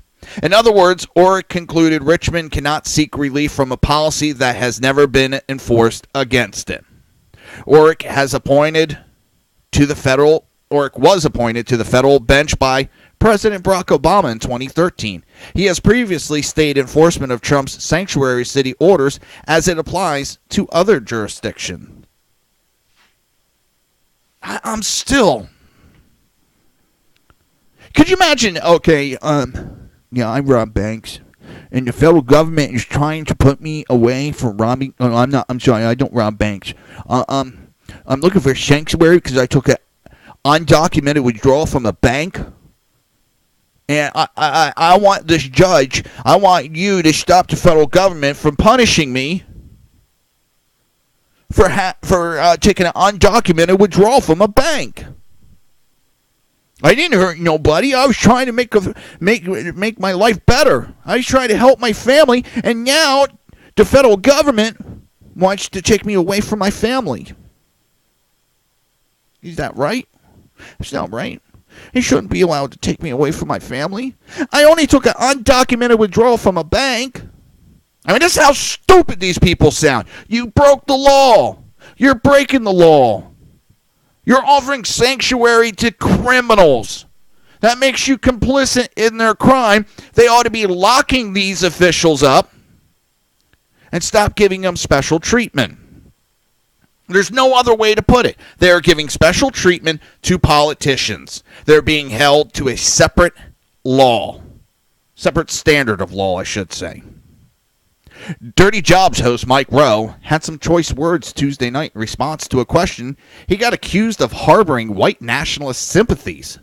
Rowe posted a question submitted to him on his Facebook page that accused the TV host advocacy for the skilled trades of amounting to anti-intellectualism and therefore racism. A man named Chuck Adkins asked, one of the tenets of white nationalism is that college-educated people are academic elitists. Comment, no, I'm not surprised. You never take a political stand because you don't want to annihilate anybody. It's bad for business, I get it. But there's a current anti-intellectualism in this country promoted by Republicans. What? Promoted by Republicans.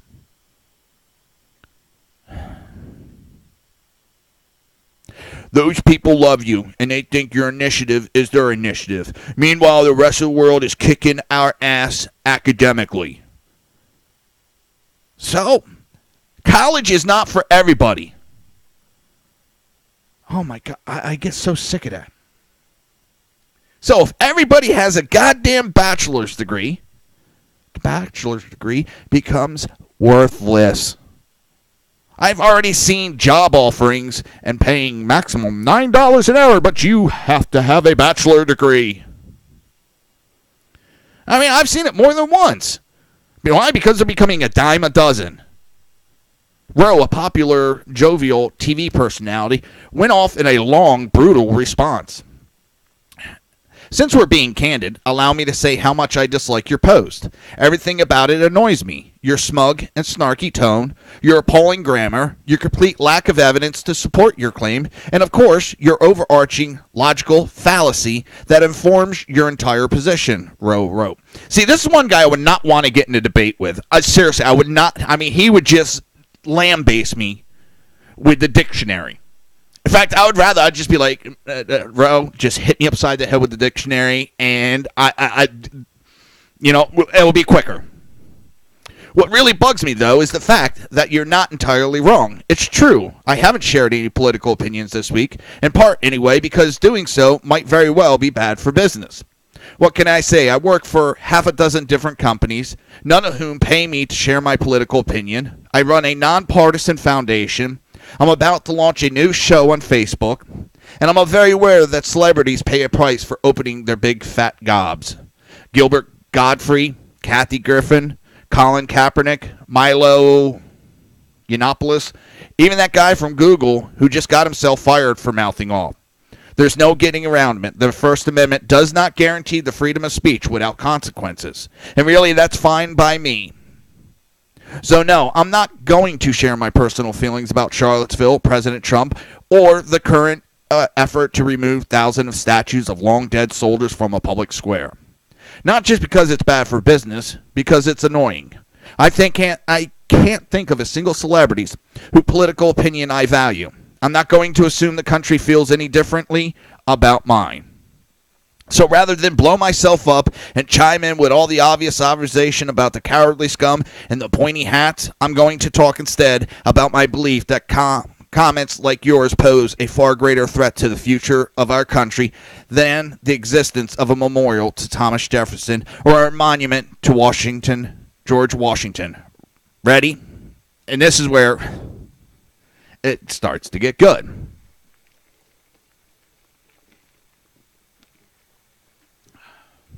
You say that white nationalists believe that everyone goes to college is an academic elite. You then say that Republicans promote anti-intellectualism. You offer no proof to support either claim, but it really doesn't matter. Your statement successfully connects two radically different organizations by alleging a shared belief. Thus, white nationalists and the Republican Party suddenly have something in common, a contempt for higher education. Then you make it personal. You say that Republicans love me because they believe that my initiative and their initiatives are one and the same. But of course, their initiative is now the same initiative as white nationalists. He continued, very clever. While offering a shed of evidence, you implied that Republicans who support Mike Rowe Works do so because they believe I share their disdain for all things intellectual. And proof, just like that, Republicans, white nationalists, and Mike Rowe Works are suddenly conflated, and the next thing you know, I'm off on a press tour to disavow rumors of my troubling association with the Nazis. Far-fetched? Far from it. That's how logical fallacies work. A flaw in reasoning or a mistaken belief undermines the logic of a conclusion, often leading to real-world consequences. And right now, logical fallacies are not limited to the warped belief of morons with tiki torches or other morons calling for more dead cops. Logical fallacies are everywhere. Not near done, which doesn't surprise me, Rowe wrote, as I type this, a Democrat on CNN is making an argument that says because Thomas Jefferson owned slaves, those Republicans now opposed to tearing down this memorial are pro-slavery and therefore aligned with a modern-day KKK. That's a logical fallacy. Over on Fox, a Republican is arguing that any Democrat who has not yet condemned the senator from Missouri has publicly wished that Donald Trump be assassinated is guilty of wishing for the exact same thing. That's a logical fallacy. Yesterday on Science Channel, Neil deGrasse Tyson, a noted astronomer, tweeted that the ability of a scientist to accurately predict the solar eclipse was proof that prediction of global warmings were also accurate. That's a logical fallacy. Then Rowe turned the tables on the accuser, continuing, want to hear another one? Imagine something like this, unfolding over on MSNBC. Good evening, America. Our top story tonight. Charles Atkin is a racist. Why? Because he can't spell. Spell. Just look at his grammar. In a recent post on Mike Rowe's Facebook page, Mr. Atkins, while bemoaning Americans' global academic standing, not only misspelled elite, he used tenets when he meant tenants. He neglected to use a hyphen in anti-electoral, and he misplaced several commas and apostrophes. But why is he a racist, you ask? Simply because everyone knows racists are ignorant. Chuck Atkins is clearly a poor speller. Poor spellers and grammar are signs of ignorance. Ergo, Chuck Atkins is a racist. Boom, the matter is settled. There's not much we could do about the news, but here on Facebook, I think we could do better. This isn't Twitter. We're not limited to a few inflammatory sentences and a flurry of emojis. Take a moment, Chuck. Think. Make a rational argument. Otherwise, just link us a cat video because people love those, and they're almost never bad for business. Unless, of course, the cat gets hurt. People hate that. Just don't assume that people will care about your beliefs if you're not willing to back them up with some relevant facts and a rational conclusion. Here, for instance, are a few facts that matter to me with respect to my foundation reoccurring charges of fostering anti-electoral... Oh, my God. How come I can't say this word? Fostering anti-intellectualism. That shows that's me. Rowe then defended his charitable work, writing, Mike Rowe Work is a PR campaign for the skilled trade. For the last 9 years, we've partnered with numerous trade schools, raised $millions for work ethic scholarships, and called attention to millions of jobs that don't require a 4-year degree, but that doesn't mean we're anti-intellectual. We're not even anti-college. We simply reject the popular notion that a 4 degree is the best path for most people. And we're hardly alone. The other thing is the trade schools that he's talking about, yeah, it might not be a bachelor's or associate's, in history, or a bachelor in literature or political science. You're actually going to school to learn how to do something. You're going to school how to do a trade. You're going for education in these instances. And there's I don't know millions, but there is a shit ton of jobs out there that are open that need people. But everybody's been told and treated that these jobs are beneath everybody. Millions of reasonable people, Republicans and Democrats alike, are worried that our universities are doing a poor job of preparing students for the real world. They're worried about activist professors, safe spaces, the rising cost of tuition, a growing contempt for history, and a simmering disregard of the First Amendment. These people are concerned that our universities, once beacon of free speech, now pander to relatively small percentage of students who can't tolerate any political opinions that change their own. And they are deeply concerned, that millions of good jobs are currently vacant that don't require a 4-year degree and any catastrophic debt that comes with it. Returning to the original attack, Rowe concluded, again, these are not the concerns of anti-intellectuals. They are the concerns of people who care about the future of the country. I don't know how many of these people are Republicans, but I can assure you that no one who actually supports my initiative is remotely confused about my feelings on education, because I've been crystal clear on that topic from the very beginning. To quote Thomas Jefferson, why I still can, if a nation expects to be ignorant and free and live in a state of civilization, it expects what never was and never will be. On this point, my foundation does not equivocate. In other words, Chuck, I have no idea what the white nationalists think about my effort, or the Republicans, the Democrats, the elitists, the Italians, the Presbyterians, the unions, or self-proclaimed anti-electorals. And really, I couldn't care less. My question is, why do you, Mike? After this long rant, Rowe added 2 postscripts to lighten the mood a bit. P.S. Okay, I've just reread this in a desperate search for typos, and I want to apologize for pointing out that you're a lousy speller. This is probably not the time to trot out the grammar Nazi, but your tone pissed me off, and I responded in my own snarky way. Sorry, he wrote. P.P.S. Maybe this is how political correctness begins. Maybe we start by correcting each other's grammar, and then move on to the business of correcting everything else. Today, a mishyphen, tomorrow a missing monument, or maybe not, he concluded. You're listening to the Reaver of Common Sense, right here on SHR Media and High Plains Planet Radio. We will be right back.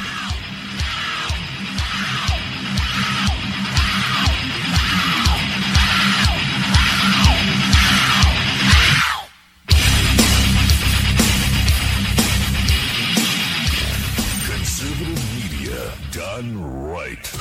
You're listening to the SHR Media Network. Breaking news. According to the latest report coming out of SHR Media, a merchandise store to support both the Reaver of Common Sense and SHR Media has just been unleashed to the general public. Be forewarned that this site can be contagious and numerous items can be purchased to support the best news programming. Go to Reaver.one website and click on the store link to check out the merchandise.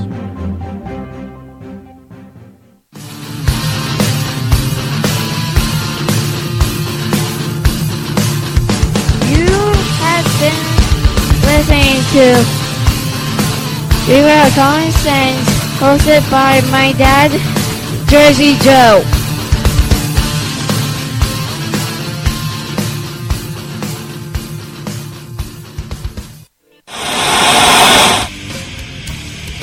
Beware, the Jersey Takeover is here. Every Monday through Friday, 11 a.m. to 1 p.m. Eastern Standard Time.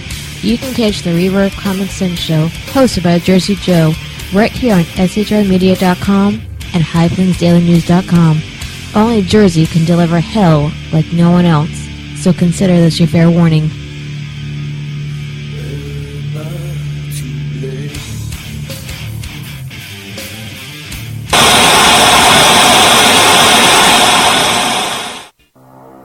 In a world controlled by corrupt politicians, You got a business. That you didn't build that. a team of ordinary men emerge from the ashes to give voice to the voiceless and hope to the hopeless. Sackhead Sean. Dude, I'm not saying calf for the stupid pro. Sackhead Clint. All good friends of ours usually show up drunk. Also starring Sacco as the producer. I'm a little bit drunk, cause I'm drinking. They are the Sackheads Radio Show. Every Wednesday at 8 p.m. Pacific on shrmedia.com.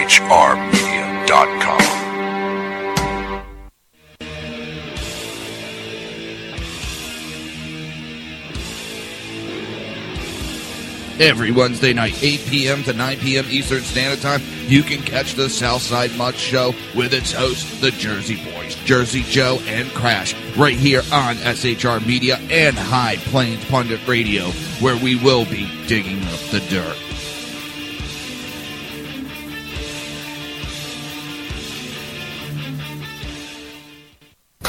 Times are dark.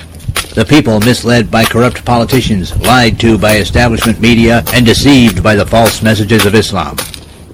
A nation in confusion needs a guide. It needs a man with a cane. I'm Dave Milner.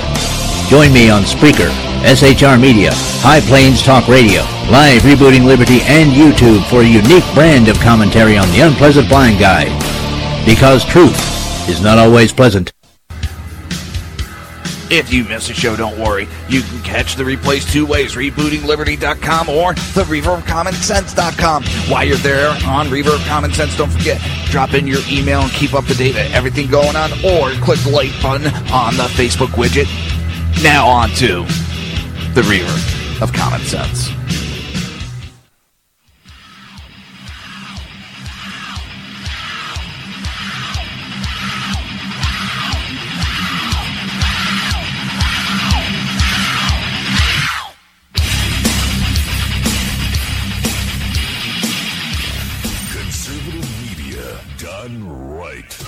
You're listening to the SHR Media Network. This show contains language that some viewers may find offensive. Listener discretion is advised. And now on to the show. And welcome back to the Reverb Common Sense. I am your host, Jersey Joe, and I'm here to make sense out of the senseless. I'm trying to. I really do try. But don't forget, we're here every Monday through Friday, 9 p.m. to 11 p.m. Eastern Standard Time. And if you want to watch a broadcast, if you want to watch a live stream, it's easy. Just go to Reverb.one and click on the SHR TV button. Or you can go to YouTube, search for SHR Media, and while you're there, don't forget to hit the subscribe button. Coming up next, top of the hour in about 11 minutes, is the Sackheads Radio Show, hosted by the famous BZ. Don't forget, Sackhead Clint. And you can always forget about Sackhead Sean, don't worry. They'll be coming up next. They'll be covering the past week in news. And a lot of jackassery, a lot of smart-ass comments. It's one of those shows I wish I was half as good as, and I'm being serious here. Those guys are professionals. They're great. They add some laughs into it, but they're serious, and the information they give out is top-notch. There's a lot of shows that I wish I was half as good as. And that's one of them. I wish I was half as good as the Sackheads Radio Show. So they're coming up next, so check them out. It will be 11 o'clock Eastern Standard Time on the right side, and I believe it's 8 o'clock on the left coast. So check them out. What do we got next?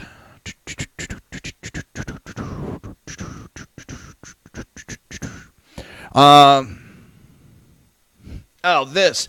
So Antifa and leftists riot in Phoenix and attack police. And if anybody, it's swirling all over social media. You'll see the guy that kicks the little smoke canister, backs up and gets pelted in the nuts with tear gas canister shot at him, hits him right in the crotch, puts him down. Someone runs over to help him get up, and he kind of stumbles to the curb and goes down. And he got what he wanted, what he deserves. But you know what? CNN blames Trump for angry, divisive speech. And the only one I heard give an angry, divisive speech was Don Lemon, whatever the fuck that jackass's name is. He was the one with the angry, divisive speech. Trump was pointing out the truth. Trump was pointing out exactly what has gone on. And if the truth is divisive. And the thing is, now they're going to try to link him with the division that's going on in the country after the media has been the one that's been separating us. As the Democrats have been separating us. They're the ones that called half the country deplorable. But it's Trump with the divisive talk. I'd really like to know what fucking speeches these jackasses are listening to, because it's never the same speech that I saw. And in the aftermath, you have Antifa rioting. Of course, CNN doesn't show that part of it. They black that out. They don't show, the weapons that Antifa has. No, they never show that because Antifa is peaceful protest. Bullshit. Oh, it was just a bottle of water. Yeah, and they're freezing these bottles of water. And have you ever got hit with a thrown bottle of water? It doesn't tickle, and it can do damage. I don't know. After being told to disperse, some refused to do so. CBS News reported they were met with tear gas and less lethal rounds, commonly known as rubber bullets. From CBS News, I'm breathing tear gas right now. My eyes are tearing up, and it's not pretty here. What'd you expect? Many of the protesters carried anti-racist slogans from the resistance. Woo-hoo. As sun sets and all eyes turn to comments inside, thousands of demonstrators show no signs of leaving anytime soon. Others clearly bore the trademark black and red flag, face covering, black clothing, downward spear emblems, popular with extraordinary violent Antifa members. Tuesday rally was the first time Trump called out Antifa by name. Antifa are looking for Trump supporters who crossed the barricade into the protest. They're looking to assault. Hey, how you doing, Dan? They're looking to attack people. They're looking to create violence. And they think they're justified. Where do they get that justification from? The Democrat and the liberal media. They're making excuses for them. So, of course, they're going to get violent. You have politicians giving them excuses why they're able to do this. So, of course, they're going to get violent. And where is the media going after liberals over this? They're not. They're covering it up.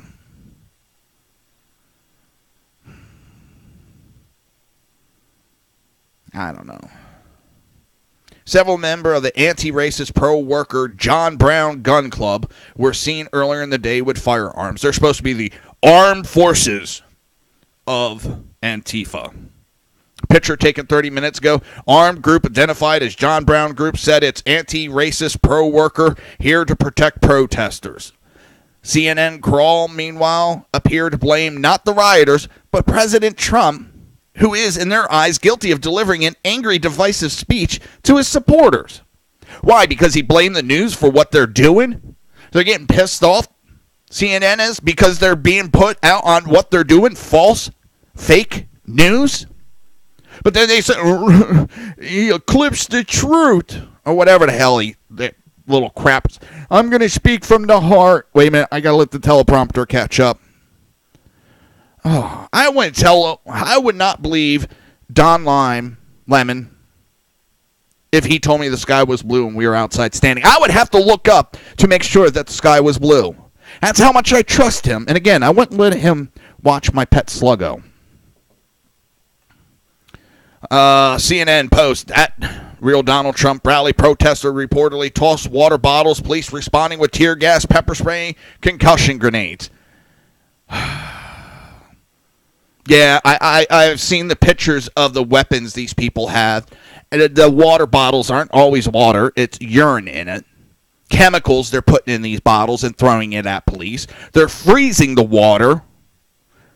So by the time they usually get to the water bottle to check it out, it's pretty much thawed out. So CNN is covering them up, and it's really disgusting watching it.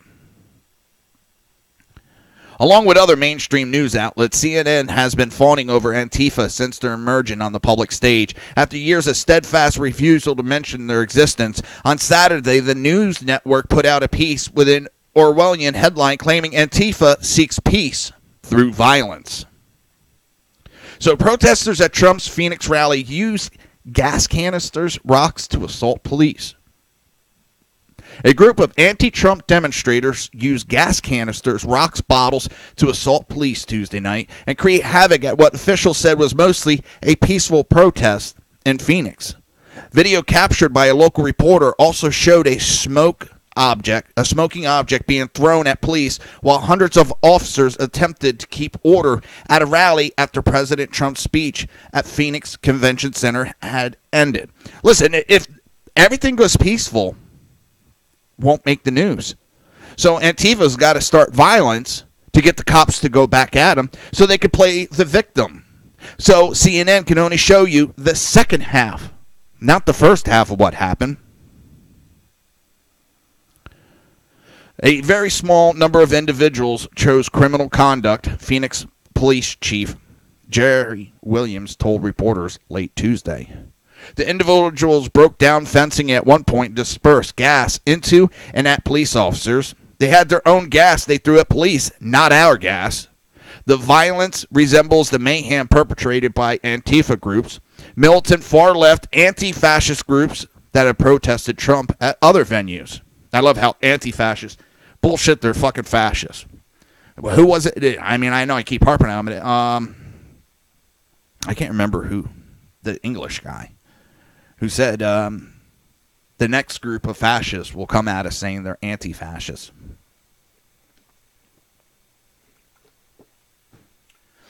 The big fat English guy during World War II. My God, my brain is just frozen. They'll come to me after the show ends. Antifa needs the violence so they can get the news, so they can try to give Trump a bad name. If we bring this all back, it's going to go back to Soros. Soros is paying for all of this. I'm so sick of it. And everybody, well, you know, the foreign government, and you're allowing foreign people to dictate what we're doing. I don't know. I mean, there's videos showing that lit smoking objects hitting Phoenix police officers at Trump protests. Video recorded at downtown Phoenix. And there's multiple on, it looks like Twitter, it's all over. Probably not as much as the guy getting hit in the nuts. That's just, I'm still laughing over that. That guy, I wonder how bad he feels, because he's going to go down in infamy as the guy that got hit in the nuts with a tear gas canister. Too bad we couldn't see his face and identify him so we could all laugh at him. Can you imagine having to go to the hospital? Oh, my nuts, man. What happened? A tear gas canister hit me in the balls. The police got me. I'd probably die laughing if I was the ER tech on that one. I don't know if I could hold back the laughter on that one. All right, don't forget, people, coming up in less than about a minute and a half is going to be the Sackheads radio show hosted by Sackhead Sean, Sackhead Clint, and BZ should be there tonight. Their jackassery and going over this week's worth of news. Everybody, I will be back tomorrow, 9 p.m. to 11 p.m. Everybody, have a great night. You've been listening to the Reverb of Common Sense right here on SHR Media and High Plains Pundit Radio. Good night. You've been listening to the Reverb of Common Sense with its host, Jersey Joe. You can tune in every day, Monday through Friday, 11 a.m. to 1 p.m. Eastern Standard Time, right here on hppundit.com and shrmedia.com.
And ladies and gentlemen, welcome to the Sackheads Radio Show live on the SHR Media Network. Thank you so much for joining us this evening.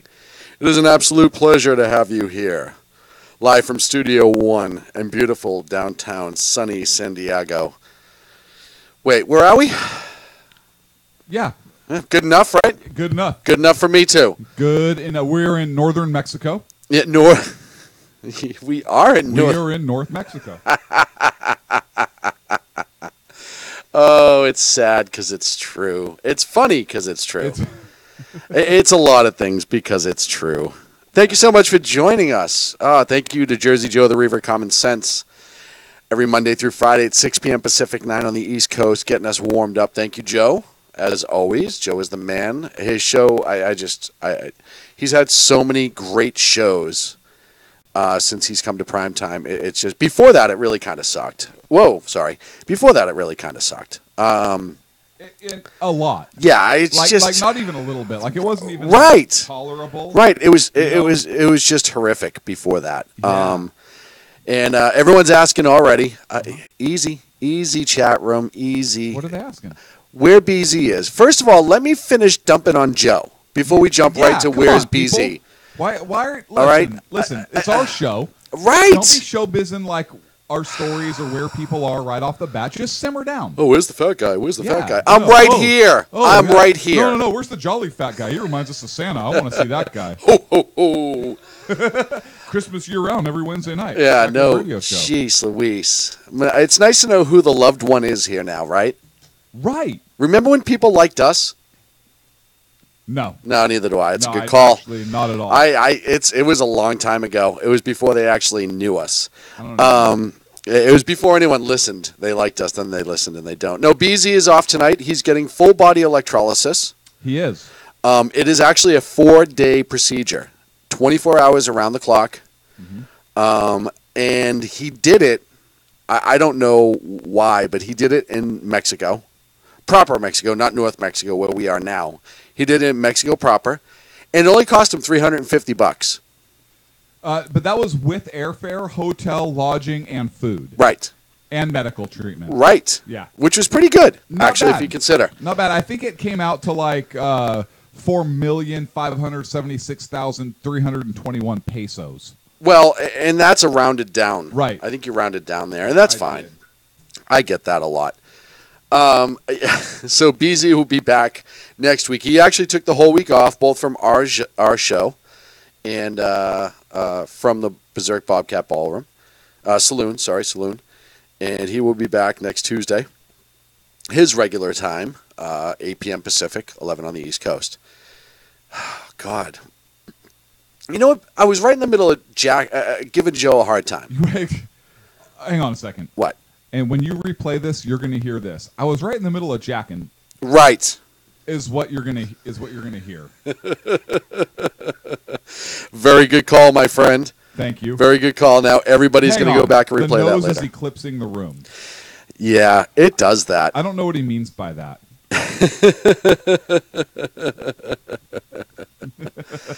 Oh man, I'm. You know what my favorite part is not only am I getting hell in the chat room, right, which I'm used to, right, and I get hell in the studio. When? Just go on with it. You and I both know this is true. Yeah, it is true. Okay, so you deserve it. I'm not saying I don't deserve it, right? All right? I'm not saying that. I'm just saying that normally. Oh, there's BZ. Normally, I just showed his chair. Normally, I get hell. And now, because why not? I'm getting it via text message from our good friend Dan Butcher over at High Plains Pundit. I swear I thought you were going to say something else. No.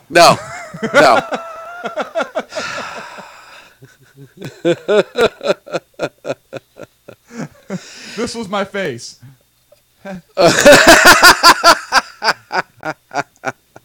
So it doesn't matter where I am, chat room, in studio, phone. Why don't people just go to my social media and just shit on me there too? To be fair, you started it with Dan.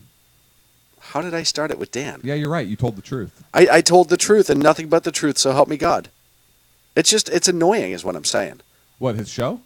No. I don't know what you're talking about right now. I happen to like this show now that he's on primetime. You went there, huh? I went where? All of a sudden, you're going to be the good guy? Oh. Mike thought you were going to say box. No. Why would I? Why are they? Why are they giving me? Now they're starting problems with box wine. Are you kidding me? B-Dub. It's driving me crazy. No, listen. B-Dub may actually have a beat on us right now through the glass in the studio. I can't even deny that for a second. Yeah, no, we don't know. We don't fuck around with that. No, we just don't mess around with that. Not at all. Now there is an awesome magnet that B-Dub has that says, "Why is it that box wine doesn't come with one of those awesome little straws?" Why is it? Right? That's a good question. It's a brilliant magnet. Boxed water does. Boxed water does. I know it does. Boxed water does. Hang on. God. Okay, nope, my phone's not blowing up. So oh, good. It's only a matter of time. It's only It's either your phone that's going to blow up or your car. I don't know which one it's going to be, but it's going to be one or the other. Or the bed. Or something. Yeah.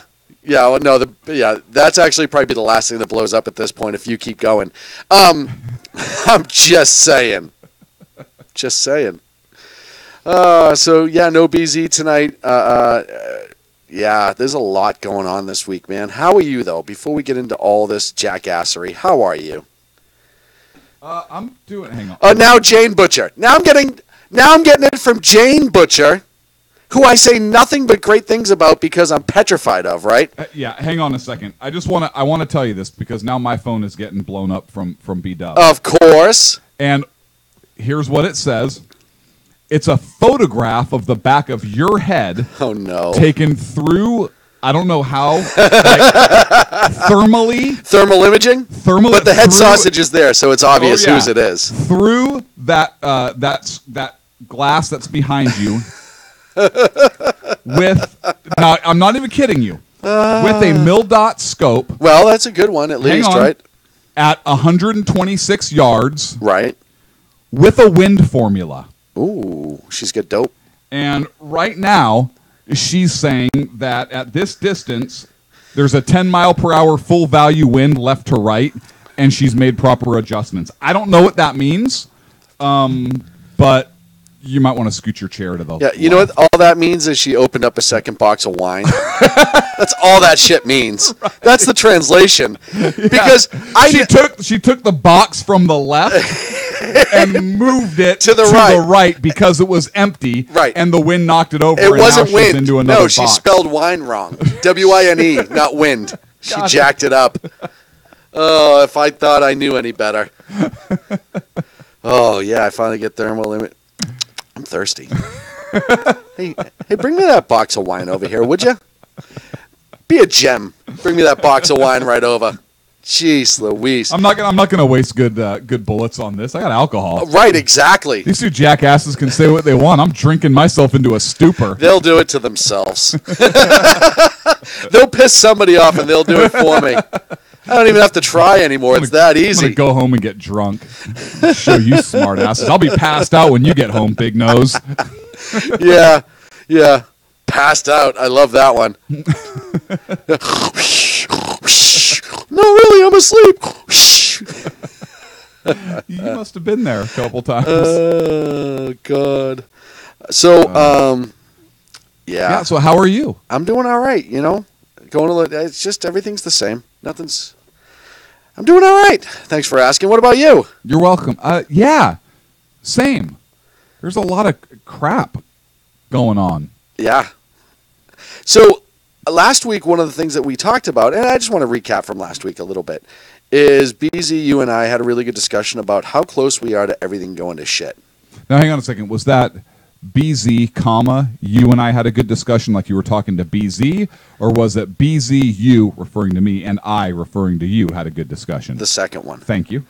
And during that discussion, we were talking about how close, we could be to civil war, this country falling apart. And we had a whole bunch of different ideas. One of the ones that you brought up specifically was, well, you need to have them kind of overrun a government facility. And that hasn't really happened yet, per se. And then I believe, was it Minnesota? Yes, the town. The town, yeah. I sent the that county, to you. Yes, up in Minnesota. Minnesota. All of a sudden, Antifa shows up, storms the state building. A jail. A jail. It was a jail. Well, it's a county building. Yeah. And raises the Antifa flag. Yeah, took down the county flag and raised the Antifa flag. It's funny because to me, wouldn't that be like treason? Yeah. Because you've turned around now and you've Could claimed you have that. treason against a county? Well, the I think county you have treason is the against county the against state. this part of the state. Is the county against the state? The county's part of the state, right? No, county's independent. So you're saying right now somebody could go and overrun a county and the state would do nothing about it? I didn't say the state would do nothing about it, but it wouldn't be treason. Why? Because the treason section in California says treason only consists of levying war against the state or adhering to its enemies. Right. Nothing about against the county. Right, but is a county a part of the state? It's a part of, but it's right. not So the it's state. but it's a formed entity within the state Within that falls the under the state. state supervision. So it is part of the state proper. No, it's not. It's county.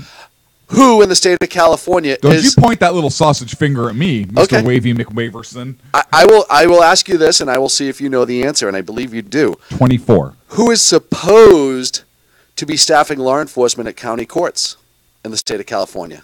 The California Highway Patrol. Who does it though? It's not county courts though; it's state property. So the state would be within the county. No, and here's why. I am onto your little trick. Here's why. So the voters in California passed a proposition that made all of the independent courts throughout the state, have 54 county-ish counties, made them all fall under the state judiciary, and that passed. And so the state judiciary oversees even the county courthouse, but it's all part of the state judiciary. Mm-hmm. And therefore, for the county sheriffs to be able to staff that, they're supposed to have MOUs or memorandums of understanding signed with those agencies during hours of operation, so the counties provide bailiffing services and so forth. And then the property after hours reverts back and is supposed to be under the control of the state police, or in the state of California, that's the Highway Patrol. The Highway Patrol, the California Highway Patrol. There is no California State Police anymore. So that's how that works. But county is still independent, but it was through the proposition process that pulled that under one umbrella. Now, what if they did? Hang on. Let me drop my microphone. What if they did it at the courthouse instead of the jail? Yeah. Now that's a different story. All right. Right. And I don't know that. So in a lot of places you have the courthouse or the jail over the courthouse. So I don't know if it's a jail and a courthouse in that situation. And it was a different state. Right. So they obviously the laws, but it was just funny that we were talking about that just prior. Yes. It was like the next day. Yeah. I think I sent you it was, that article. I think it was Thursday, as a matter of fact. Thursday. Yep. I don't have the article anymore. But yeah, and here's something else that's interesting. So that conversation made me want to go back and reread something, plus all this stuff that's going on today. So I started reading again on my Kindle because I downloaded it. Why not? I love how you brag on your Kindle. It's no big deal. It's no big deal. The Rise and Fall of the Confederacy by Jefferson Davis. Yes. And before the left goes out there and calls me a Confederate. Relax, simmer down, people.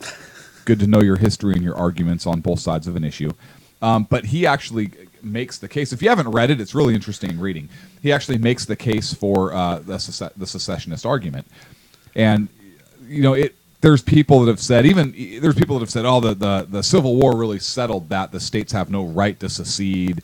And you talk to other constitutional scholars and people say that, well, the Constitution has a means to enter the Union, but there is no means to exit the Union. We're an expansionist country. We're not made to shrink. Therefore, states really can't leave the Union. There was, Texas v. White, I think, or White v. Texas, that talked about how, no state has ever really seceded because after the Civil War, according to the Union, the United States, those states were still part of the United States and never seceded. Therefore, secession never happened. Therefore, it's never legal. Which is weird, because if that's the case, then why did we have to form West Virginia from regular Virginia when it left? Anyways, I digress. But my whole point to all of that, and I had this discussion with some ambulance-chasing hack attorney the other night. Oh, God. my point was this, the and he said gets secession is not legal. It's not legal. It's not constitutional. Bullshit, bullshit, bullshit. And I looked at him and I said, so what if the South would have won? Ooh. What's the United States going to say? Would they have said, oh, you're still part of the Union? Really? Because we kicked your ass and we're not giving you any more money or representatives. Ooh. What if? It's a damn good question, my friend. Would the United States have sued the Confederate States?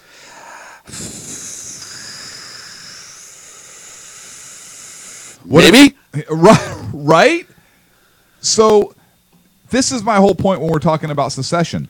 No, it's not resolved. Because the bottom line is, if a group of states decided to leave and they took a significant enough portion of the military and they defeated the United States military, then secession would in fact have occurred. Right. And it doesn't matter if you believe it's legal or not, it would have happened. The United States, the colonies seceded from Great Britain. Was that legal? No. It wasn't. Well, you would think at that point, yeah. I mean, that precedence would be set, right? Because then Britain could turn around and be like, hey, this isn't legal, guys. Guys, just so you know, this is an illegal country. Guys, we're still going to tax you. Right? Right. So, and now I also think an argument could be made for, hey, people have a right to establish a new government in its place when the one doesn't work for them anymore, blah, blah, blah. We can have that discussion. And so Jefferson Davis actually makes some interesting points for secession. I'm not arguing for the economic reasons the South wanted to secede. Slavery was wrong. It was wrong at the foundation of our country, wrong still today. I don't support the Confederacy because they had slavery, but I do think that there's an interesting argument on both sides for whether secession is constitutional or not. And so Davis's arguments, as we're talking about the constitutionality of secessionism, is very, very interesting to me. Because, of course, I got that statement too, right? Right. Oh, so you think the South should have had slaves? No, I don't think anybody should have had slaves. Right, that's not...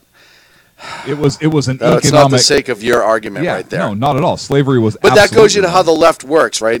Ambulance Jason Hack is a card-carrying member of the left.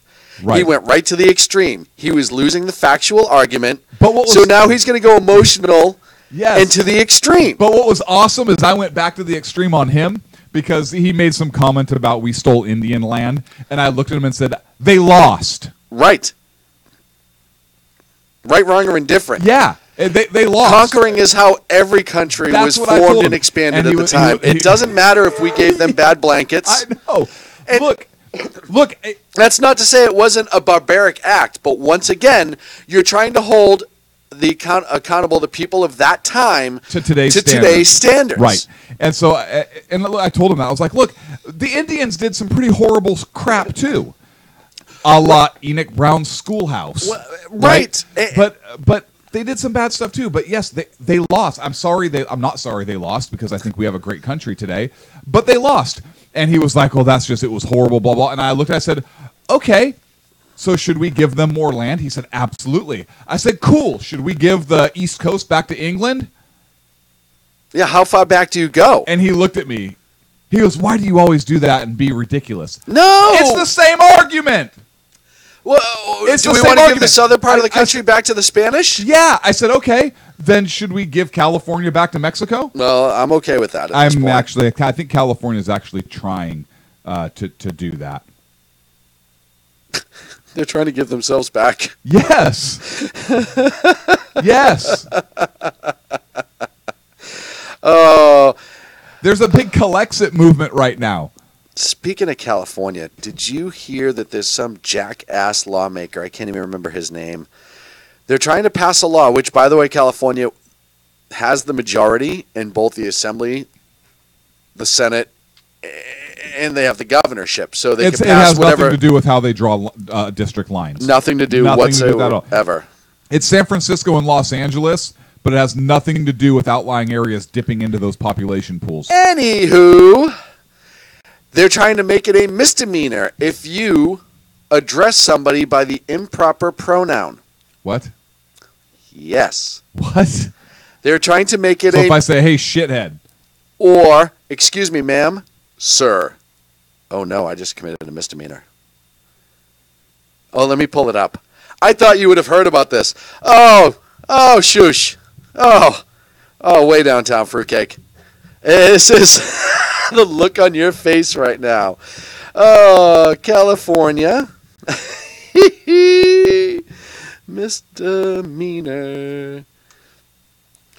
Improper pronoun. I am not amused right now. Wait. I thought you would have been all over this. That's why I didn't. Oh. I am so not amused right now. I had a buddy of mine send me an article, and it said California lawmaker, whatever. I was unable to open it, and so I didn't read it. I'm wondering if this is what it was. Here it is. Use the wrong pronoun for a transgender senior. California may punish you. The California State Senate is considering a bill that would punish healthcare workers for up to a year in jail if they willfully and repeatedly decline to address a transgender resident by their preferred name. Now, you could say, oh, this is a very specific group that they're talking about, but it expands quickly. It expands quickly, folks. Once you open that door and allow that legal caveat, then everybody else who gets addressed by an improper pronoun, in their humble opinion, can now make the case that they would fall into that, and that it's discriminatory to use age-specific. Because if a person over 65 can be hurt to the point of criminality by being called the wrong pronoun as a transgender person, why is it any different to 21? It's not a physical abuse. It's not like assault and battery on an elderly person or a disabled person. It is a verbal terminology. How is that word any more hurtful against an elderly person than it would be a younger person? I'll continue. This is from Fox. SB 219, proposed by San Francisco State Senator Scott the Tiny Wiener, is aimed to protect that. The tiny part was not in the Fox News report. But it's Scott Wiener? Scott Wiener. Any relation? Could very well be. Is aimed at protecting transgender and other LGBT groups in healthcare sectors such as hospital, retirement homes, and housing institutions, i.e. prisons. It establishes a number of provisions that would force such facilities to accommodate transgender people their needs, including letting them pick gender-specific restrooms, ensuring care workers use their preferred pronoun. They're trying to make it a misdemeanor. You know what's freaking ridiculous? Besides what you just said, a year in prison or $1,000 fine for anyone who's found guilty of breaching the law repeatedly. Besides what you just said, here's what's ridiculous. What argument does the left use to try and bolster their argument of global warming? Science, right? Yes. Science. What argument did they use to try and explain the creation of the universe, the expansion of the universe, and what's found in the universe and in nature? What are they trying to use? Science. Allegedly. Right? Science. It's not God, it's science. Right? It's global warming. It's not natural. It's science. It's scientific. But if we're talking about gender, something that is actually freaking science.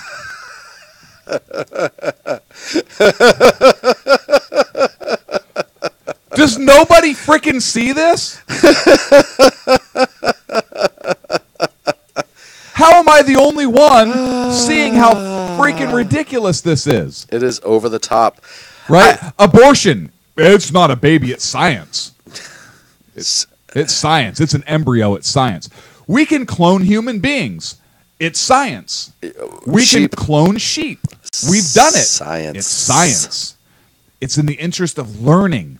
There's specific rules. You can't fudge science. The numbers speak for themselves. So do chromosomes, motherfuckers. Well, so am I wrong? Hey, you know what? You're not wrong. And I've said this before. You either have a tallywhacker or you don't. That's what it comes down to. I can understand the argument if you have it chopped off and you have surgery done. That's a different argument than just a black Bullshit. and white. F you got a Y chromosome. No, not you. You don't have a Y chromosome.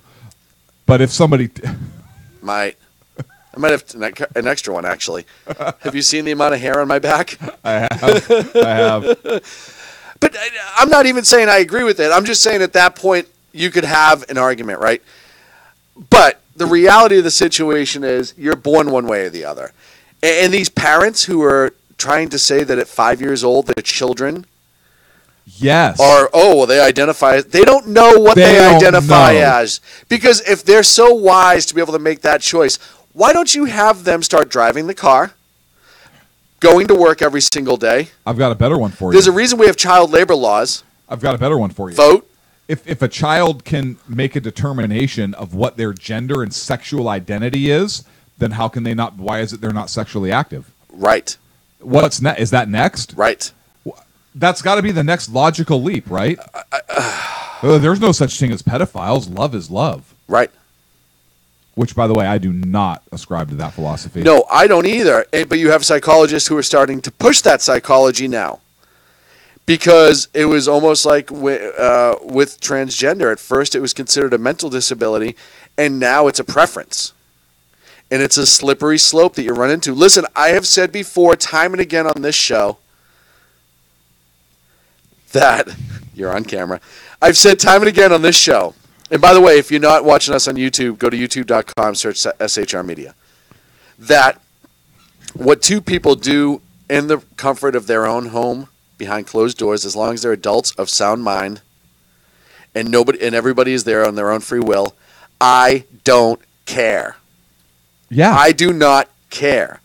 But when you start roaming into public, and I just saw a story, I wish I remembered where it was, about some guy or a woman, I don't remember which one it was, that went into a kindergarten somewhere in the Midwest and essentially announced that they were transgender and started talking in front of the whole kindergarten class about acceptance. Yes. If that were your kid's school, I'd go apeshit. I would go and again, not because I don't want my kids to know what's going on out there, but it's my job to educate them about it. That's value, not education. Right. Right. That's a value system. Well, and the teacher, I guess the teacher was trying to stop him like it was a to-do. But the simple fact is, if I walked in to any school, it was like, oh, by the way, let me tell you why women are hot. I'd be all over the news. What if you walked into any school and you said, I am a white heterosexual male. Right. And here's why. Let me tell you the importance. Let me tell you the importance of being heterosexual. Could you imagine the firestorm? Now, look, I wouldn't want somebody walking in my kid's class and saying that either, because that's not their place. My place to educate and instill values into my kids. Right? Right. Not the schools, not the governments. So, holy shysters. We're almost up against break. And we haven't hit our first topic yet. So here's my challenge to conservatives. Two could play at this game. And Joe brought up a good point in the chat room, but I talked about this when I was going to renew my license this year. Mm-hmm. Why don't we start self-identifying? As what? Whatever the hell we want. I'm an African-American female. Absolutely. No, you're not. Why can't I be? Why can I not be? If that's what I feel like that. Conservatives in California, start identifying as state officials. I would say like a senator, a representative. They have to accept you. I self-identify as one. Listen, I feel like I'm a member of government. Right. Right. I feel that way. People's heads are going to explode. Don't do that. Don't do that. I feel like I'm a praying mantis. Okay. That's just ridiculous. I feel like I'm a praying mantis. It's the stupidest thing I've ever heard. I know. We're up against a break. What's the difference? When we come back, it's not bestiality. I also feel like a horse. I mean, come on. Okay, when we come back, oh, Lord, why do you do that? Come on, that was amazing. We have to talk about sports being un-American. All that and more on the Sackheads Radio Show Live. You gotta read it like it's written. Sports is so un-American. I thought I was going to say is 500,000 un-American.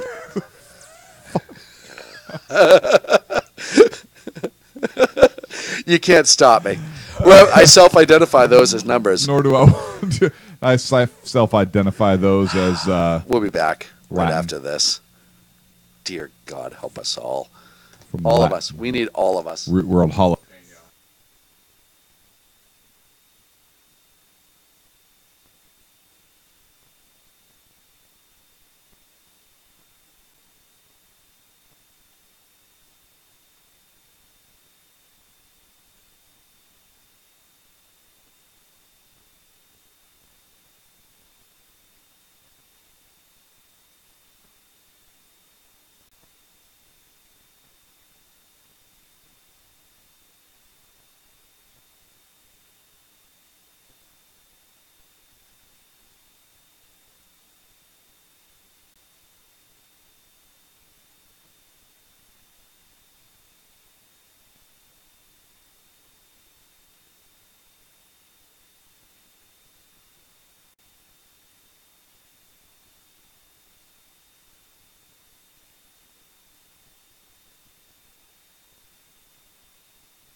And welcome back to the Sackheads Radio Show live on the SHR Media Network. Thank you so much for sticking around with us here. Go jump in the chat room, shrmedia.com. Click on live chat.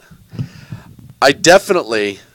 this is a good story from Huffington Post. Yeah.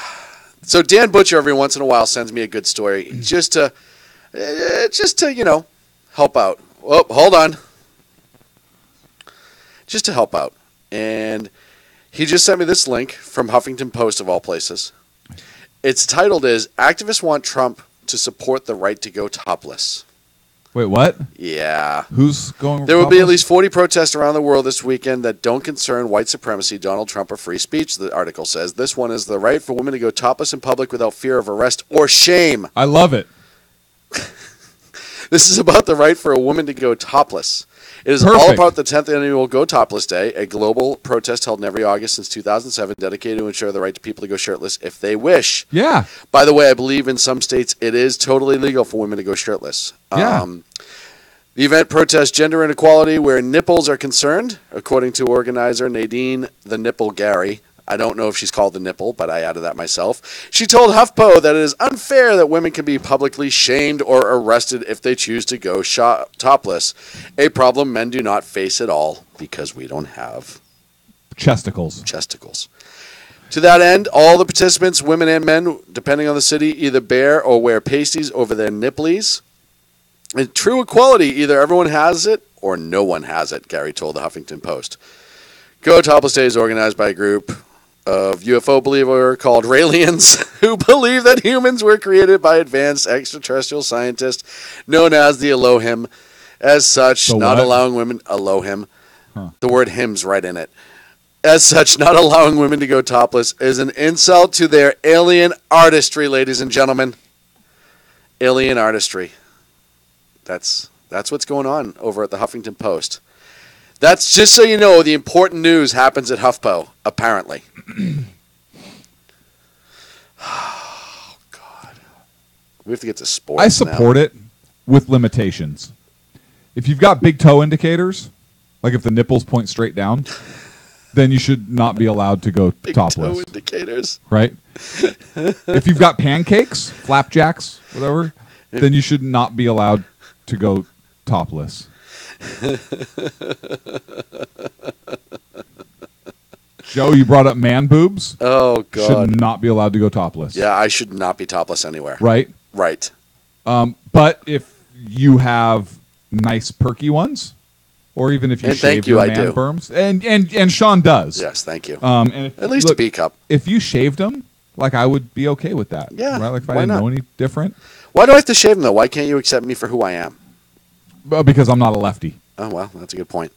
Because I'm a righty. Like, what if it's a female Sasquatch? Yeah, same thing. Same rules apply. Because I can't discriminate, right? I can't say, oh, you have to shave, but she doesn't. No, she'd have to shave too.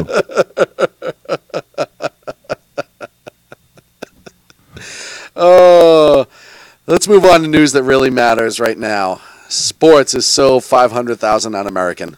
So, ESPN. Dun-dun-dun. Dun-dun-dun. ESPN had one of their announcers was going to be calling the Virginia game, right? And college football, and there was an announcer. This racist. Oh, total racist. Yes. His name was Robert Lee. Right. Probably direct descendant. I'm guaranteeing direct descendant, right? Even though General Lee was a West Point, like great U.S. military general, just wanted to fight for his state, didn't believe in slavery. Anyways, I digress. So hey, you stop with facts and let's go on to the emotion. Yeah, look, you're right. I'm sorry. So General Robert Lee, or like generally speaking, not that was his rank, was going to be calling the Virginia game. And ESPN said generally speaking, Robert Lee, you can't call the game because that's a racist name and be insensitive. So this Asian commentator... Oh, that's right. Did I not mention that part? He's an Asian male. Yeah, Lee is not like the American white version of Lee. It's the Chinese last name, or Asian or Korean. Korean. Right. Yeah, I don't know the descent, but it's the Asian version of Lee. Yes. It's the minority Lee. The minority. Minority. It's the minority. Either way. So here's the amazing part. This kid, and he's a younger guy.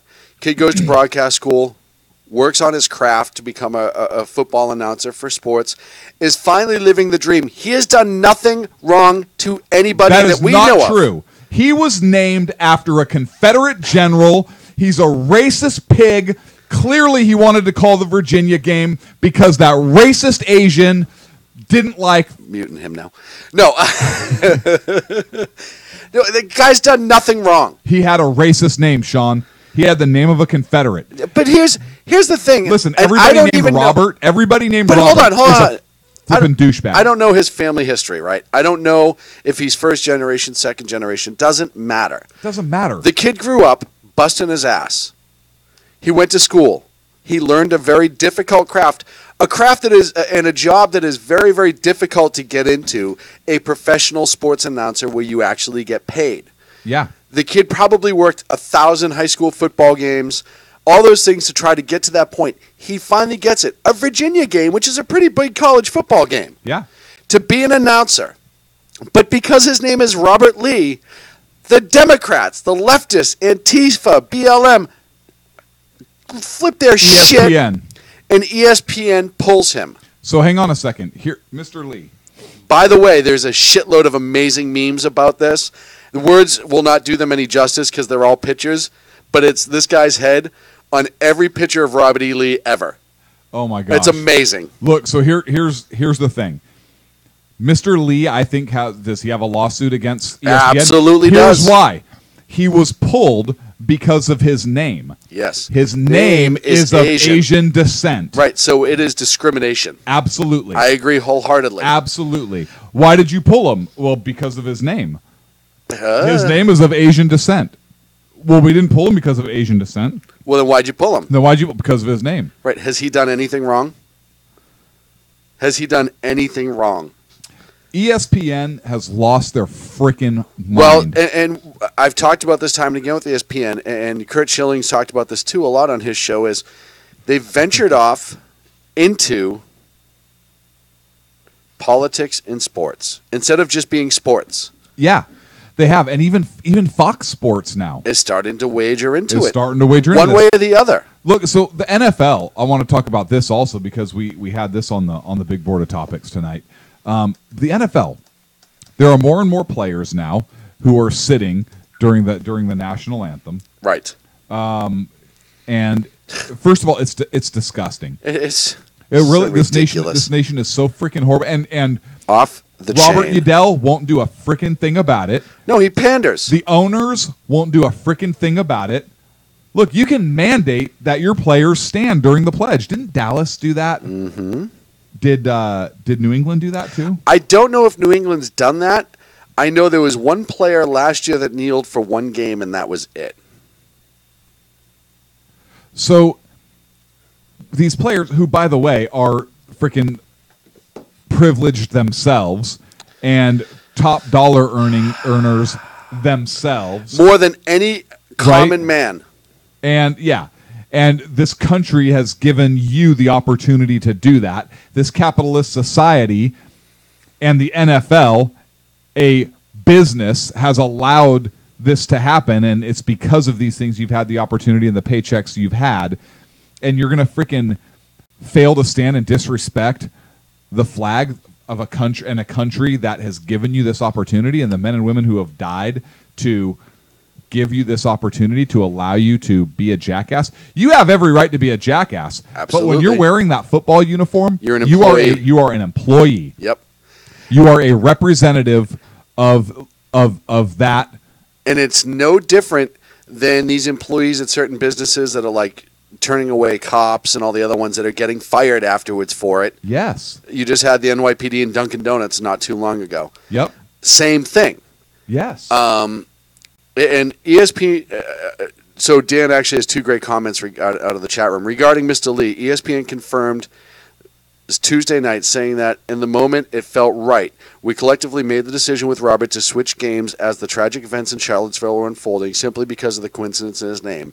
In the moment it felt right to all parties. It's a shame that this is even a topic of conversation, and we regret that who calls play at football games has become an issue. That's not we're sorry we fucked up and removed him. That's a we're sorry you have a problem with it. Exactly. That's what that is. And as a private business, fine. You can do that. Yes. But people need to turn them the fuck off. Oh, yeah. ESPN, and Dan put it eloquently from High Plains Pundit, ESPN should have stuck just to sports, but its programming and commentary has gone full leftist social justice warrior. It's no big secret that ESPN's liberal bias on political issues has been a major factor in sports.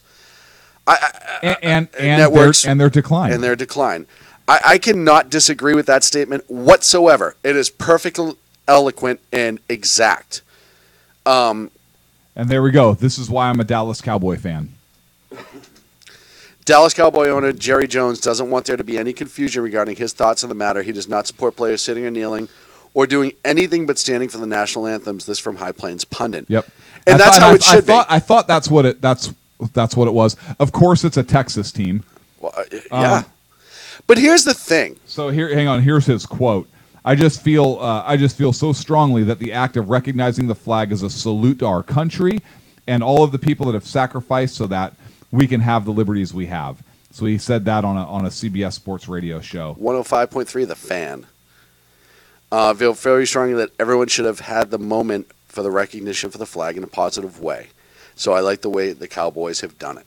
Look, but the fact that most other teams out there aren't. What was it? Cleveland had 10 guys? 11. Sit during the national anthem. Somebody said this to me the other night. They said, you know what? They believe that in a couple of years, they're going to stop playing the national anthem at sporting events. So I saw an article recently that asked that question. Why do we even play it to begin with? Why do we play the national anthem to begin with? And the whole argument was, what does this have to do with the country? Well, it goes back to baseball in World War II. Mm-hmm. And it was to take that moment to recognize those who were overseas fighting during World War II. While we were home playing a game. And it expanded to all sports as they started to expand, and it became a regular thing. Here's the problem, and here's the way I see it. Why would you have a problem with them playing it whatsoever? Why would you have a game? No, playing the national anthem, not the game, you asshole. You wouldn't, but this is the thing, should. right? Are we that ridiculous? Are we that far gone as a society? Mm-hmm. That we're really arguing about playing the national anthem? Yeah. Look, this goes back to our previous segment. Mm-hmm. Our country is in decline. Huge decline. And when I say we're in decline, I'm not talking economically. I mean, we are in decline in terms of our survival as a country. Mm-hmm. We are going the way of Rome. Oh, dude. Only Rome did it a little bit more eloquently, right? I mean, we are effing ourselves up so bad at this point. Rome did too. The Roman Empire did also. High rate of speed. And the fact that the minority, not the race, but the few, are able to dictate this to the majority. And look, I think the majority is getting pissed. I think so too. And that's where the problem's going to be, right? You're going to have, and it was really funny. I was having a conversation with somebody yesterday, and we were talking about protests across highways. And they said, you know what, if I'm coming down the highway, and there's a protest there, I don't know who these people are. If I don't see law enforcement stopping traffic, as far as I'm concerned, they're in the middle of a riot, and I am in the fight for my life. Because I'm not waiting around to find out, to get pulled out of the car and find out that, oh, this is just because they wanted to close the highway because they're mad about X, Y, and Z. I don't know that. If I have my children with me, if I don't have my children with me, it's my job to defend them. Well, it's more unsafe to turn around and go against traffic on the freeway. So I'm going to accelerate and go. You're talking the freeway? The freeway shutdowns. So I'm going to accelerate and go and take my chances because I have a legitimate fear after what I've seen throughout this country. Yeah. Look at Reginald Denny and the LA riots. No, they'd have a hard time saying that they see a crowd of people and they hit the gas and they plow a bunch of people over. They're going to have a hard time with that. Right. I don't think that's right. But now, if you're stopped on the freeway, you see them. If you're not able to stop, you're not able to stop. These jackholes are marching out onto the freeway. Mm-hmm. They should know that inherently a car traveling at at 65. Or that tractor trailer. Most traffic in California is at 75 or 80, right? That a car at 80 is not going to be able to stop for their stupid asses in the middle of Or that tractor trailer coming around the bend. Yeah, they're absolutely stupid. But or slam on your brakes and then get hit by 4 different cars and pushed into them. And right. Yeah, no, they put people in a horrible situation. But now if you stop and they're surrounding and they're banging on your car and they're trying to get you and you have your kids, you got a choice to make. I think you have a choice to make right away. I'm not saying that you'll legally be okay on the other side. And obviously, we're not giving any legal advice. But if you're truly in fear for your life, you're like, hey, if I go against traffic, I'm going to get killed. That's your choice. But the problem is all these different things, all of this entitlement, I can go walk across the highway and nothing's going to happen to me. I can not stand for the national anthem in the middle of a sporting event that I'm getting paid $1 million. I hate to say it, you're a product. You are a product. You think you're the heroes on that field. You're kind of the jesters in some way. You're entertaining the crowds. Yeah, look, you are, and I'm not taking anything away from the level of talent. No, this has nothing to do with talent. Colin Kaepernick is talented. I mean, even though maybe not for like NFL standards in some degrees. He's a talented athlete. But he's a gifted athlete. But he's like Tim Tebow. But he has God-gifted talent. Like Tim Tebow did. Absolutely. Who also, for kneeling, for a different reason, essentially cost him his NFL career. Right. But the same thing that I apply to Tim Tebow, I will apply to Colin Kaepernick. He is an option passer. There are not a lot of teams that have an option passer offense. Right. So therefore, there's not a lot of demand for that style of quarterback. Colin Kaepernick had one good year with his arm, but he wasn't consistent. Mm-hmm. He's not a pocket passer. He's an option passer. So now you've dropped the teams that would be interested into him down to what, 3 or 4? Yeah. And then you had a meeting with the NFL. First of all, Colin Kaepernick's jersey is in the Smithsonian. There is a BLM section at the Smithsonian. And Kaepernick stuff is. Are you freaking kidding me? No, that's the problem. We're not kidding you.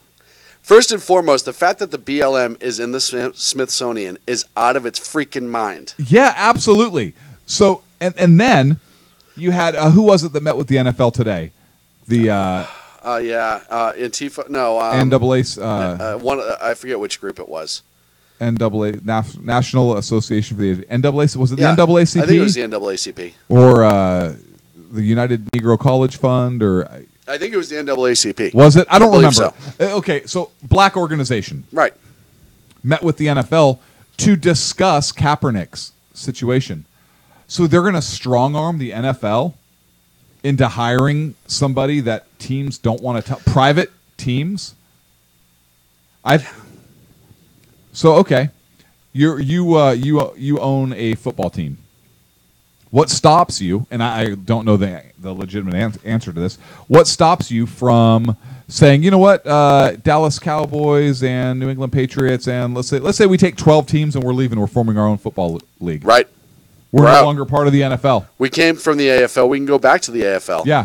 And so now we're just, you can have whatever the hell you want, and we'll have our own league. And if you want to play a championship, that's cool, but you do your thing, and we're going to do our thing and have our own separate rules. And go F yourselves. I think the Cowboys and the Patriots and those teams have a big enough market that they would survive. I think. I agree. And here's the thing. And you'd have people like me. I've been a 49er fan my whole life, but the way they handled the Kaepernick thing, that if the Niners ended up staying, if they ended up staying with the NFL, yeah, I'm a Dallas Cowboy fan. Right. And that's saying something coming from a Niner fan. Yeah, no, that says a hell of a lot coming from the Niners fan. And the reality is this. Look, The NFL is a private organization. I know they're a fundraiser, all that stuff. The NFL is a private organization. Yeah, they lost. No, they lost their. Oh, that's right. They lost it. Yep. And they can stipulate what people they license under them do. It's a franchise, essentially. No different than McDonald's saying, hey, you want to buy this franchise? That's great, but you will follow these rules. You will have fries. You will have Big Macs. You will stick to the standards of McDonald's. That is a requirement. It is a must, or we'll pull your franchise. Mm-hmm. The NFL can mandate exactly how those players should act. And they do, because it's not a team issue when there's a domestic violence thing. Right. It's an NFL suspension. Yes. That's just a reality. And they need to come down on that, or they've shown their hand, right? They don't want to. Mm-hmm. So, okay. The teams have the right to do it under their own operation. You can set the standard for the players as well. They have those player standards. And if you don't meet them, they can hurt you. Codes of conduct. Exactly. And they're not doing it. That's the pathetic part. That's the pathetic part. You have some teams that are doing it. You have some coaches that are doing it. And some that are hey, you know what? If you kneel, you're not playing. Great. You need more of that. But it is an absolute disaster what's happening with the NFL. You don't see any of the other leagues doing this yet. Not yet. And it may come out or it may not. Baseball? I don't think there's been any. I haven't seen any in baseball. Players. Baseball's different, though. Baseball has a tendency to be more All-American than football's been, right? But here's the thing about the NFL, and Justin Charters, who is a writer that I follow on Facebook, has a really good point. They're talking about discrimination within the NFL. Oh, against white players? No. Yeah, they need more of a... Oh, that's not... Yeah, the NAACP wanted a meeting to discuss the fate of Colin Kaepernick from Danny Butcher. Yeah. No player should be victimized and discriminated because of his exercise of free speech. Exactly. Uh-huh. Yeah. But you have the NFL, a majority of the players are black. The highest paid athletes, I believe it's 40% according to Justin's Facebook page, black. And overall, all of them, if you play in the NFL, every individual, doesn't matter what your skin color is, you're about 4 times the poverty level minimum. There's no discrimination. You are getting paid to play a fucking game. It is a game. And you know what? Yep. If the NFL doesn't get their shit together, I don't enjoy college football.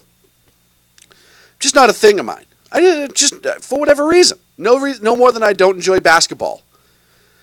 I would easily watch college football over the NFL any day of the week at this point if they don't get their shit together. They won't, because Goodell's a giant puss. I watched 2 football games last year. Both college. Both University of Hawaii games. And one of them was the Sheraton Bowl that they were in. Yes. Sheraton Hawaii Bowl. But why wouldn't I go back now to college? You forced my hand. If I want to watch football and I don't want to watch the NFL, and I'm a tremendous Patriots fan. Yes, you are. Look, the Patriots were at the White House this week. They gave Trump a Super Bowl ring. They had a good showing. A couple players didn't show because they didn't agree with the president. That's their option. Yeah. And unless the team mandates you go. And Mr. Kraft whatever. respected that. Hey, you don't have to meet the man. That's fine. Right. I'm okay with that. I really am. No, I am too. Even if it's like, hey, I think it's just too scary to go. I have political. It doesn't matter. If somebody doesn't want to go, you shouldn't. Don't force them to go. I think you can as a team, as the team, you could, but you don't have to, right? Yeah. Because it's a contract. It's a contracted obligation. Yeah, but I could see that, right? Hey, I don't really want. Okay, fine. Don't go. Don't sit there all boo boo face and make the team look like crap, right? Right. And that's fine. That's an option, but. Standing for the flag is a whole different thing. Exactly, because it has nothing to do with who's in the office. It has to do with what that flag represents for our nation and the people who have died for it. One more thing that I want to point out, going back to Mr. Lee before break, Robert Lee, it's really funny that in 2017, or 2008 rather, the Democrats were telling us, the liberals and progressives were telling us about President Obama, or then candidate Obama, hey, Don't you dare ask about his last name and his heritage. That's racist. Hussein Obama, you can't even bring that up. That's racist for you to do so because you're insinuating something. Right. Now they will destroy a man's career because he shares the name with somebody who died 200 years ago. Right. That's progress right there. That's progress. That's racism. That's exactly racism. They don't want him to have the name of a white man. As an Asian, they're telling him that he cannot have you know who the white supremacists are, ladies and gentlemen? It's ESPN. They're ashamed that an Asian shares the name of a white man. This is nothing but straight up racism, to quote those who talked about Obama. Straight up racism. Why can't an Asian guy have the same name as a white guy? I have nothing to come back with. Good thing we're up against a break. We are up against a break. When we come back, why Asians can't be named after whites. All this and more on the Sackheads Radio Show. Live on the SHR Media Network.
Welcome back to the Sackheads Radio Show live on the SHR Media Network. Thank you so much for joining us this evening. Oh, man. Clint, what are we doing here? What aren't we doing here? What are we doing here? History. It's what the left makes it. It's whatever they want it to be.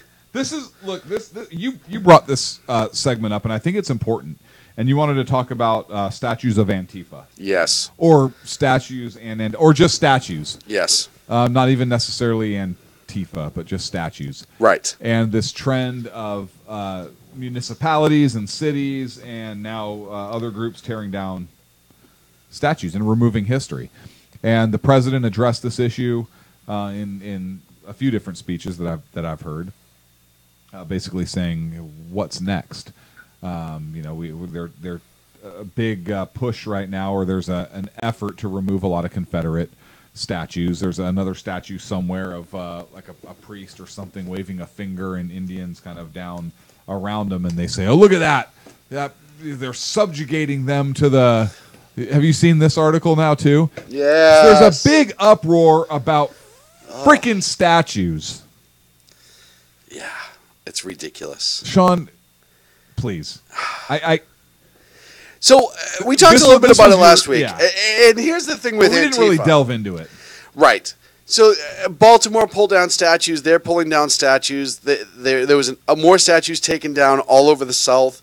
You have it, and this kind of dovetails into, and I don't mean, but this kind of dovetails into this new trend of Nazis versus commies. And it's not a new trend. This shit's been going on since like the 30s. Yeah, well, But here we go and again. even before. Here we go again. And I fucking hate Nazis and I freaking hate commies. So it's a good combination. It's a good combination, right? But the middle is getting sucked into this, right? Because the Nazis are I mean, people. There's some people on the right that don't have Nazi beliefs, but their Nazis are rebranding themselves, right? Yes. And people on the left don't have Antifa communist beliefs, but they're kind of rebranding themselves. And so it's kind of weird mixture you're getting, but it's generally Nazis v. commies. Same shit it's been going on forever, happening again. Statues. So now BLM and Antifa has focused on statues because if you erase history, then all the bad shit goes away, right? No, if you erase history, it's the tendency to have it repeated comes back in full circle. And they're not just attacking Confederate statues. A statue of Abraham Lincoln or a bust of Abraham Lincoln in Chicago was desecrated last week. You're having statues of people all over the place for different reasons be attacked. You had a guy, I believe, out of San Antonio who was arrested trying to plant a bomb at a Confederate statue. All of this different thing is going on. Why? Antifa, anti-fascist, is what it stands for. It is out of Europe, allegedly, but it's got its handful in America. Yeah. By the way, CNN did an in-depth report on Antifa, met with Antifa, and pretty much excused their violent behavior because they were trying to force peace through violence, is what their own words. Yeah, peace through violence. Think about that for a second. What? Can you imagine if a government entity said, hey, we're going to enforce peace through violence only? They did. About 1936-ish. Exactly. That was the last real known government right, to have done that. Now, amazingly, much like their friends who they allegedly opposed, they may not like what they stood for, but damn it, they love their tactics. Yeah.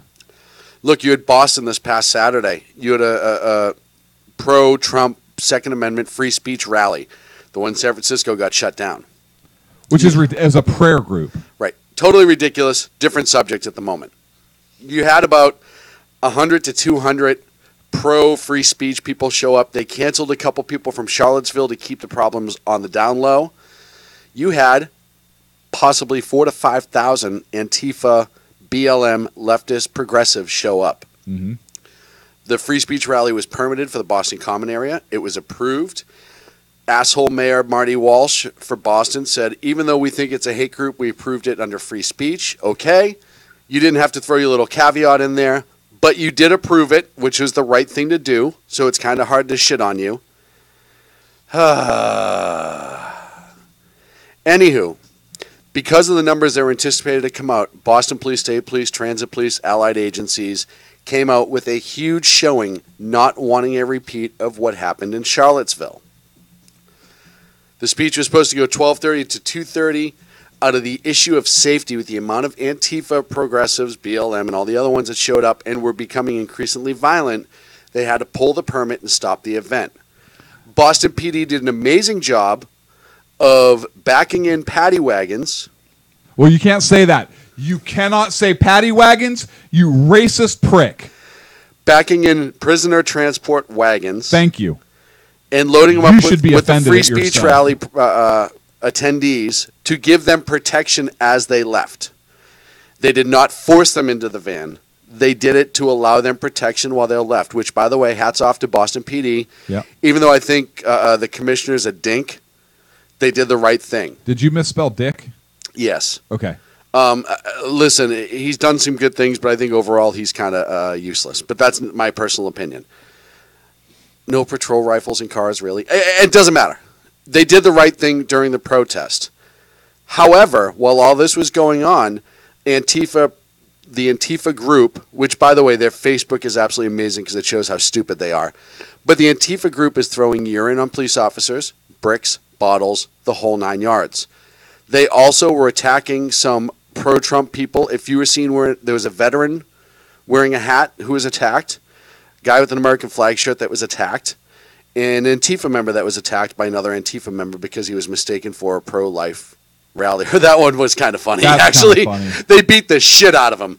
They beat the shit out of their own guy. That was my favorite story of the day. But if you look at some of the damage that were done to some of the people, it was incredibly horrible. You have Antifa showing up at these events, doing whatever they can to stop free speech. It is not a counter-protest. It is a destruction of free speech. Yeah, I had a discussion with somebody. I told this somebody ambulance chasing hack. I told this somebody I wouldn't say who they were. I had a discussion with somebody who said the Nazis showed up with guns. They instigated the violence. Mm-hmm. I said Antifa showed up with weapons. Mm-hmm. He said sticks. You had sticks against guns. I said, not my fault they were prepared. I said, if somebody attacks me with a big stick, and but those big sticks also had nails sticking out of the end, a bunch of things. Even if they didn't, if somebody attacks me with a big stick, capable of great bodily injury or death, I'm shooting them. And I shoot them in self-defense. It's legal. Totally legal. I'm sorry, a stick to the head could kill me. Yes, absolutely. It's happened before. Yes. Many a times. Yes, and he said it's still, they brought guns. Right they did. I said they were lawfully permitted. Mm-hmm. Antifa showed up with weapons and the stated objective to shut them down. And was one shot fired? Now somebody was killed, right? Right, with a vehicle. But still. I'm not saying it's any less, but the method was different. The point was, I didn't say hers. Their point was, because I don't know, they might identify. Anyone have any magnets? Something else. Business cards with magnets on them? I didn't say that. They said... He just ran away from the computer. They said, well, they have hate speech and they showed up with guns. They were prepared for a fight. I said, it doesn't matter. They're lawfully there. Right. This other group shows up. And announced they were going to show up and commit violence. Yes, with weapons. I said, do the Nazis not have a right to self-defense? He said, no, they don't. Why? I said, why not? And he said, because of what they represent. No. Now, I said, you should know better to him. And I said, I think not. I think they're reprehensible. I do. Yeah. Nazis are reprehensible. They should be buried under the graveyard. Okay. I there's no place for them here. Yes. I abhor what they represent. Abhor what they did in World War II. No place. And to this day, I think they're useless, horrible pieces of shit. Right. That being said, just because you may think somebody is a piece of shit does not mean that they have less rights than everybody else. there are people that think I'm a piece of shit. Mm-hmm. And that doesn't mean I have less rights than anybody else. Antifa, piece of shit. But if Antifa had a lawful protest, a lawful event, a permitted event, and Nazis showed up to shut them down through violence, I would support Antifa's right to self-defense. Right. So, listen, they're both evil assholes. Yeah, look, I want to be very clear. They're both terrible human beings. Yes. Absolutely. Both sides. Absolutely. Okay. But if this were reversed, I would be supporting Antifa's right to self-defense, as much as I hate and disagree what they say. Right. And he couldn't wrap his head around that. Didn't want to. Because the group was neo-Nazi. He didn't want to wrap his head around it. Now, listen. You have to remove, if they were not Nazis. Yes, you have to remove that label. How is it that you can afford constitutional rights to people who are not citizens of this country when they enter illegally, but not afford constitutional rights to lawful citizens even if they're assholes? But that's like me saying the left should not be able to ever hold a free speech rally because I think they're assholes and I don't like what they have to say and they're mean. Right. Is that okay? No. No. And look, free speech and I do think they're assholes. Free speech has certain limits, right? Like you can't if the Nazi group was standing up and saying we need to overthrow the government, we need to go out and kill violent rhetoric and kill people, we need to go out and do X, Y, and Z. You're inciting a riot at that point. Different story. Right. But if they also have local ordinances, right? You can't walk down the street in some places and yell F this, F that, screw your mother, I want to bang that chick, any of that shit, because there's decency city ordinances about that. Just say I want to bang that chick. I've heard it. Nice example. Funny. Right, but it's one I've heard. No, I'm not disagreeing with you. I'm just saying, like, that just went a wholly different direction. But it's one that I have heard being forced. How's that? No, I'm not under the disagreeing accosting with you. laws. That's just kind of funny that you said that to me. But we can't, just because we disagree with what they're saying. I want them talking, because the more they talk, the more everybody else is going to think they're a freaking a-hole. Well, right? So I say this all the time when it comes to Nazis and Antifa. Like, everyone freaking out because their pictures were all over social media and they're losing their jobs. That's exactly what I wanted to happen. Look, now you know who they are. Right? We hear all the time about the deep, dark, silence racism in this country and how, it's just under the surface, but it's always there, right? No, now you know who these guys are, and a lot of them are suffering for it, and rightfully so. Yeah. I don't want one working for me, and if I was a private business owner and I found out that one of my employees went there, yeah, you know what?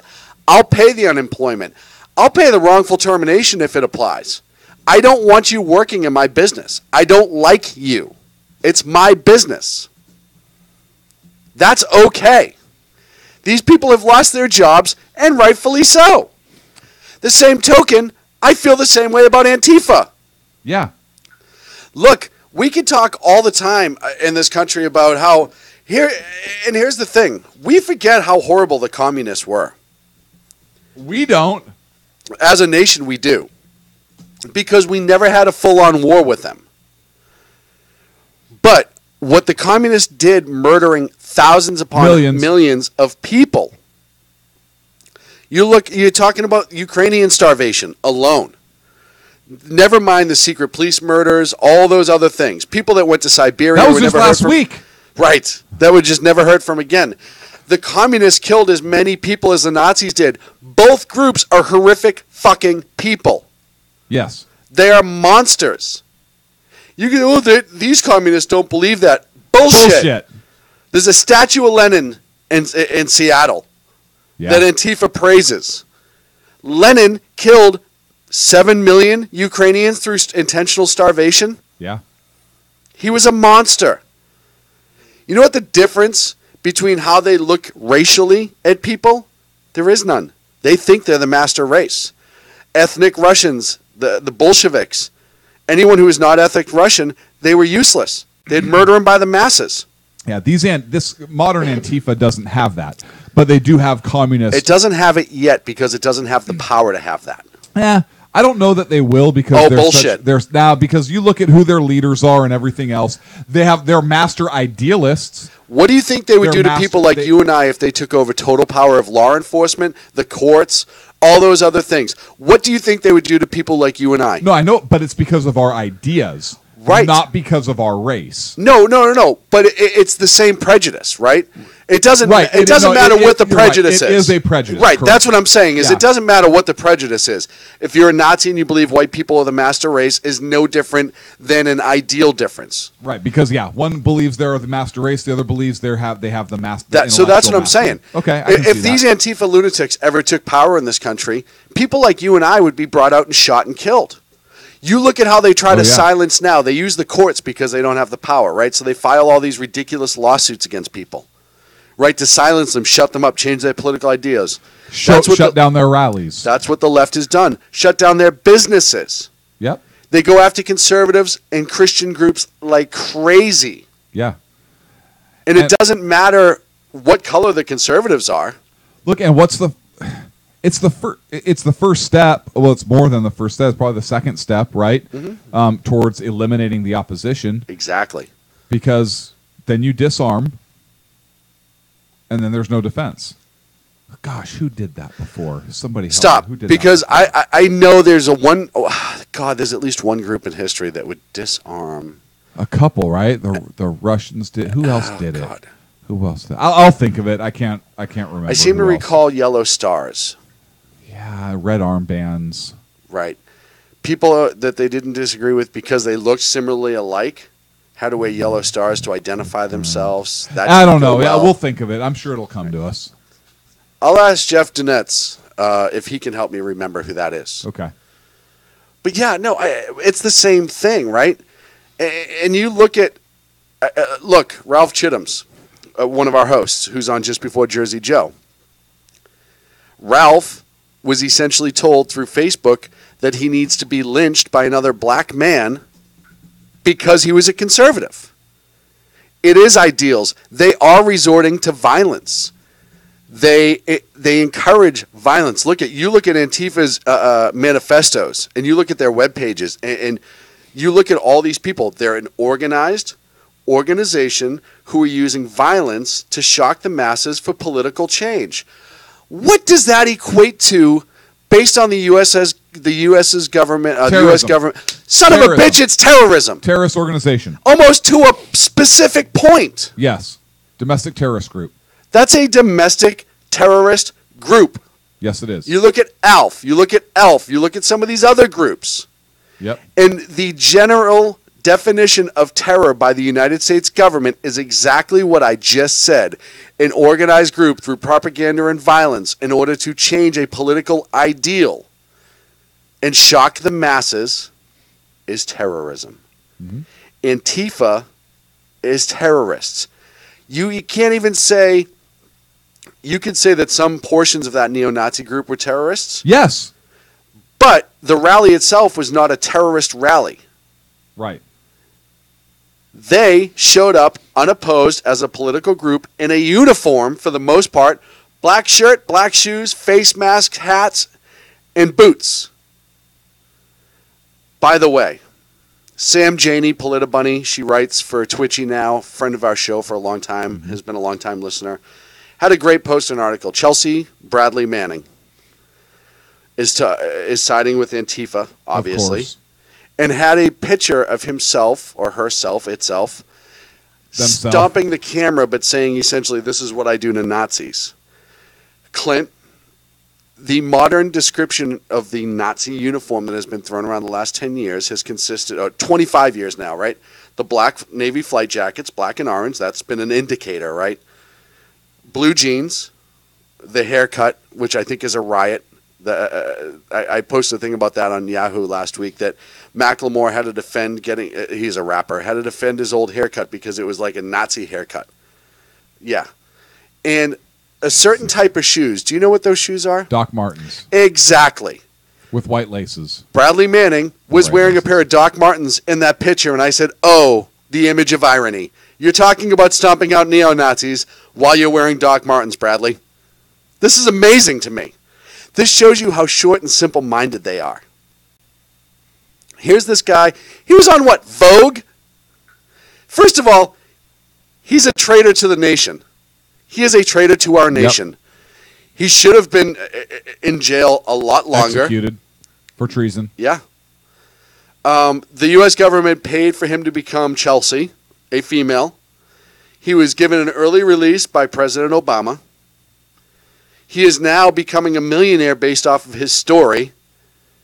And he's on the cover of Vogue as like Woman of the Year or something.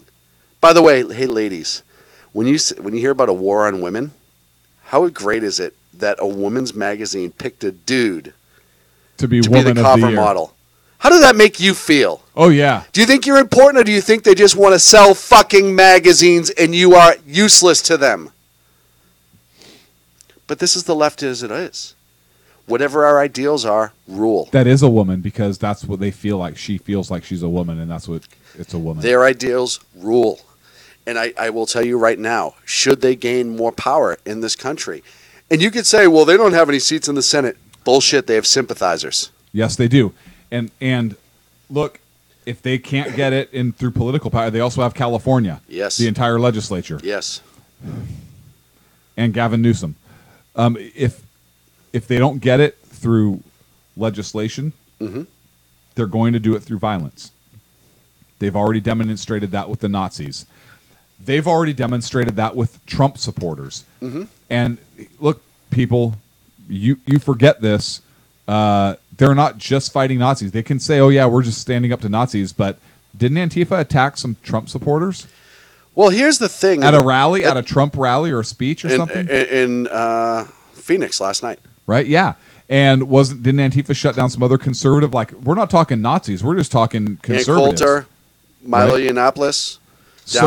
And that was an Antifa-driven. Gay? San Jose. That was a big Antifa-driven. It was also what was it? Not NAMBLA. What's the other group there? BAM. I can never remember. First of all, I always said NAMBLA and BAM right afterwards. I always get those two confused because one of them is By Any Means Necessary. The other one's the North American Man-Boy Love Association, which I'm sure there are a lot of people in BAM that are members of. Maybe. I don't know. I would venture a guess to say yes. Just call it a hunch. Fuck him. I don't care. What am I going to do? Offend him? Jesus H, that's all I've done is offend people. They're perpetually offended. Oh, God. You're offended by your very existence. What am I going to do? Trigger them? Yeah. And then they have to come out of their basement? Tough shit. Like I give a shit anymore. Put the fucking Twinkie down and come after us. Dude, you know what? I'm fat and I can kick their ass. I'm fat and I smoke. Formerly. But I can kick their ass. But the reality is look, part of me wants these two groups to just tear each other. If I could get them, I don't know, into say a certain battlefield near Gettysburg, Pennsylvania, all of them at the same time and let them kill each other, I would charge admission. I would put it up on cable and end this. Oh yeah, here's the rules. You can't kill any innocent people. No, you can't go outside the squared circle, so to speak. You guys are all doing this on your own accord. Yep, sign the waiver. Basically assisted suicide. You're all waiving your right to life. Which the left is all for assisted suicide. Right, all for and that. The fascists, the neo-Nazis, is super leftist, actually. So they're both on the left side. The rules are there ain't no rules. Right. Go for it. Have you ever seen... It's like Purge. Have you ever seen Anchorman with the newsman fight? Yes. It's much like that. And if somebody doesn't use a trident, I'm going to be pissed off.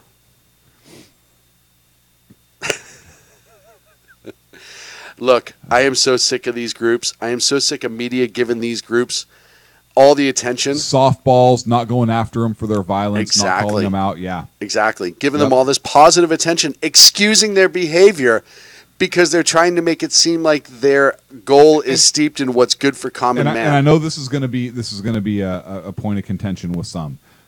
Look, and I'm going to say this: Trump's initial response to the violence was a little weak. I disagree, but go ahead. A little weak. It was a little weak. He wasn't as strong as he was the second day. Mm-hmm. I would have liked to have seen him.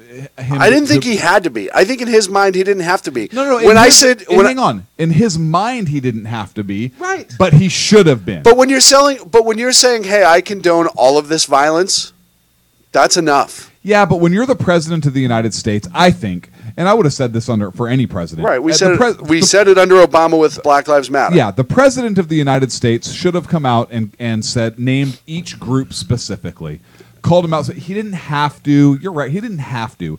But that's why I said I didn't say it was inappropriate.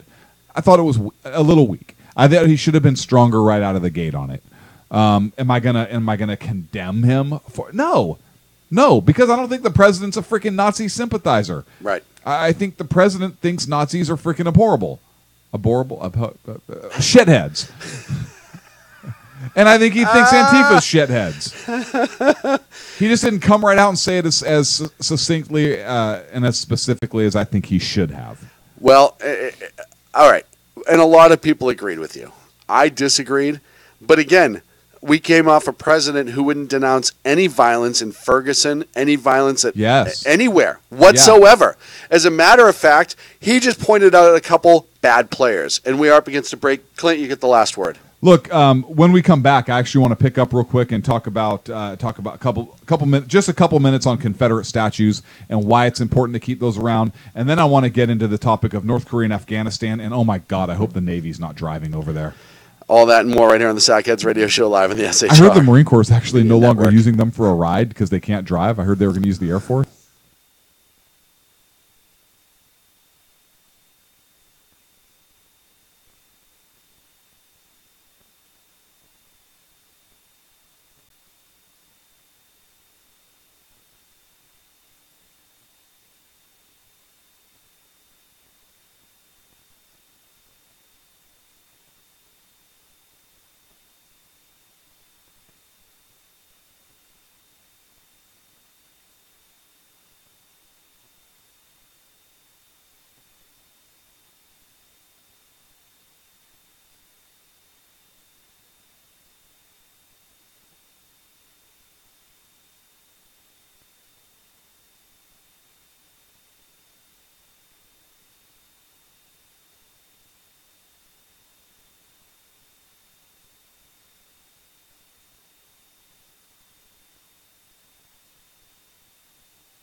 And welcome back to the Sackheads Radio Show live on the SHR Media Network. Thank you so much.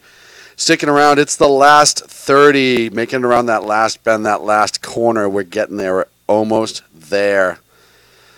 Oh, gosh. Hey, you know what's funny? Before we get into this, I want to just one last comment on Antifa. And I showed you earlier, if you go to the SHR Media Facebook page, there's a link to the Daily Wire. That's the top 5 versions on the internet of the Antifa protester being hit in the nuts by a tear gas canister. That was hilarious. Fired most likely by an M249 grenade launcher. And, he was kicking, here's this Antifa protester who is kicking a can of tear gas out the way. And away from the protesters. Away from the protesters. Are you showing it? I can't. You know what? I can show it. I can show it on. Give me a minute. Yes. Just give me a minute and let me see if I can work on this because it really is. Oh God, it's just magical. I'm not gonna lie.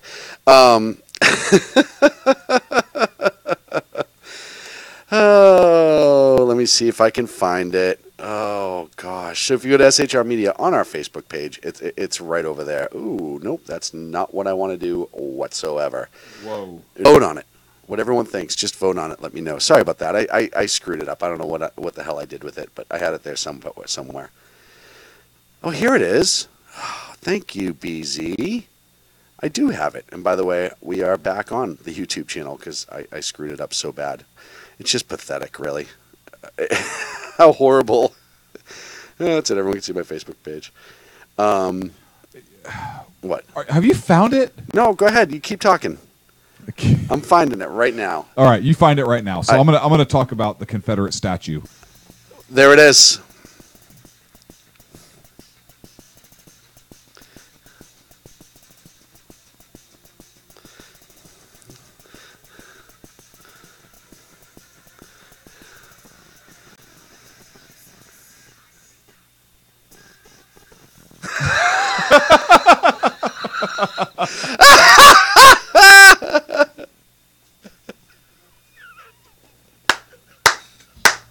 I love this. I know many of our listeners won't be able to hear this. It's a Kaepernick jersey. I know. Did you see the Kaepernick jersey? Come rescue him. Look. Oh, it's Kaepernick was there. Yeah, Kaepernick. Good job, pal. You can run that ball too. Good job. Oh, man. Oh, by the way, did you see the first pitch of the Red Sox game last week? It was all over the news as well. So they have this individual who is a cancer survivor out to throw the first pitch of the Red Sox game. They have all these photographers behind the catcher. And he threw way far right, and the ball literally hit the photographer right in the nuts. Oh. And it might have been one of the funniest things I've seen in a long time. Gosh. I can't even begin to tell you how funny it was. All right. So Confederate statues are being torn down by municipalities and protesters, and it's a big deal, right? There's a big deal over Confederate symbols, and the we've talked before ad nauseum about the battle flag of the Confederacy, Robert E. Lee battle flag, and the historical significance and so forth. But Charles Barkley, yes, of all people, came out and gave a statement on this thing about tearing down Confederate statues. But I want to, and I think he very interesting perspective, and I want to read his statement here in a minute. But I want to talk about the importance of, look, that's part of our history, folks. And there were a lot of Confederate generals and so forth who were members of the United States Armed Forces. They went through West Point. They did great things while they were part of, Robert E. Lee, General Lee was one of them. There was a freaking ballistic missile submarine named after him for a reason because of his accomplishments in the U.S. military. They gave their lives fighting for their cause, their state, their country in their mind. And you can disagree with what they stood for. Some of them may have been racist bigots, and some of them might have actually fought for their state, like General Lee said he did. He wanted to fight for Virginia because he was a Virginian, or the right to secession, the right to establish another government, whatever it is. But it's part of our history. if for nothing else, it serves as a reminder of what happens when we get that divided. Right. And it doesn't mean that there were not stories of heroism and so forth within those statues and those monuments. But Charles Barkley said this, quote, "I'm 54 years old. I've never thought about those statues a day in my life. I think if you ask most black people to be honest, they ain't thought a day in their life about those stupid statues. What we as black people need to do, we need to worry about getting our education. We need to stop killing each other. We need to try to find a way to have more economic opportunity and things like that. I'm wasting my time and energy screaming at a neo-Nazi or, man, you've got to take this statue down." No kidding. Right. Right? Yeah, I don't know how else to say it. Charles Barkley's been outspoken throughout all of his career in the NBA. He's come out and said, I ain't a role model. Right. You're right. You're right. He's actually very, very wise to say so. But he has some interesting perspectives on some things. It's pretty middle of the road. And the fact that he said that, brilliant, right? It's part of our history. I mean, look, Auschwitz is still standing. For a reason. Should Auschwitz be torn down because it's a symbol of hate? No, it's a reminder of what hate can do. Those Confederate monuments, those are a reminder. They're a reminder of individual sacrifices for some, right? There are some that made contributions to their community, whether you like their politics or not. Mm-hmm. But they're also a reminder, if you want to put it in a perspective like this, you control, right? It's a reminder of what happens when we become so divided as a nation and the steps that have to be taken. Mm-hmm. Do we wipe out half of the battlefield at Gettysburg because the Confederate Army stood on half of the field? Right. What do you do with the Confederate tombs and the people that died for their state or died in battle there? Do you just erase them?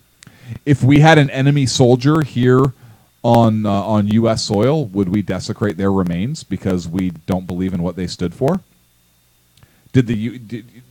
Look? There was a story on the USS Missouri.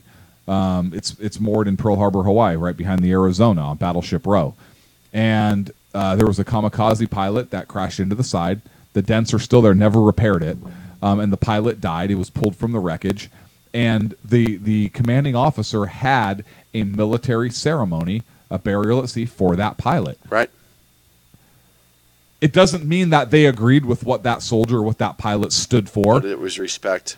But it was respect for a soldier that fell for his country, right? Right. Gave the ultimate sacrifice. And the amazing part, too, that a lot of people don't realize is these are guys who are fighting against their own brethren, their own blood.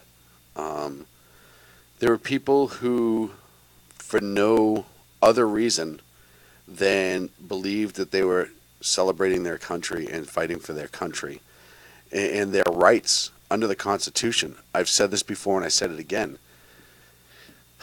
You had the North and the Union who was arguing that, hey, all men are created equal, and we're going to enforce that. Mm-hmm. And then you had the states turn around and say, yeah, but under the 10th Amendment, you can't force that to state, and the South doesn't believe in that, and we want to separate as a result. Based on that merit alone, because they're talking about human beings as individuals, then I will argue to the day that I die that the Union and Lincoln was correct for waging the war that they did. So all men are created equal, and it is recognized. The South, what? I think that slavery was a catalyst issue.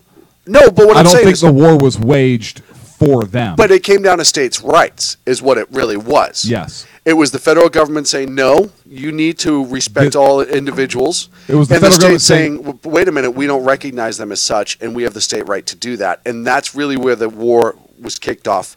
It was the disagreement for states' rights versus the federal government. That was the big divide. Right. The war was kicked off at Fort Sumter, right? When the North shamelessly invaded the southern states.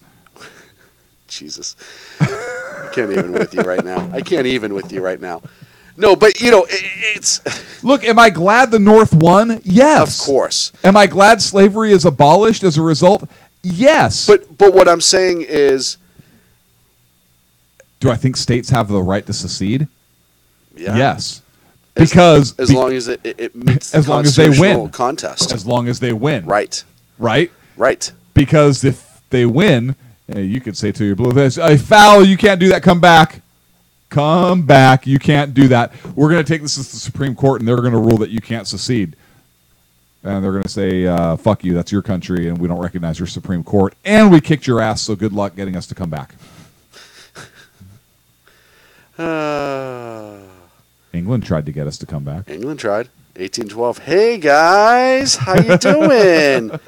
Remember us? Hey, we were just thinking maybe you'd want to come back. You guys are doing so good now, and you're producing so much that I thought just maybe. What do you think about crowns now? Yeah, a couple years have gone by. I'm just saying. Yeah, just give it a second thought. What, crayons, like coloring books? No. Like crowns. Like stuff you wear on your head, like you bow to me. But what I'm saying, my original point was, it doesn't matter where the war started. It mattered is that they were Americans versus Americans, and they died on a battlefield. Mm-hmm. What ultimately was one of the greatest defining moments of our nation. It set the tone that the Constitutional will reign supreme in a lot of ways. Yeah, it set the tone that said there's no way out. Sorry. Right. The Union's perpetual. If you don't like it, leave. We won. But leave. Then leave. Oh, yeah, but don't literally leave. Right. Think about it, though. Think about the irony. Okay. Think about the irony of this. Okay.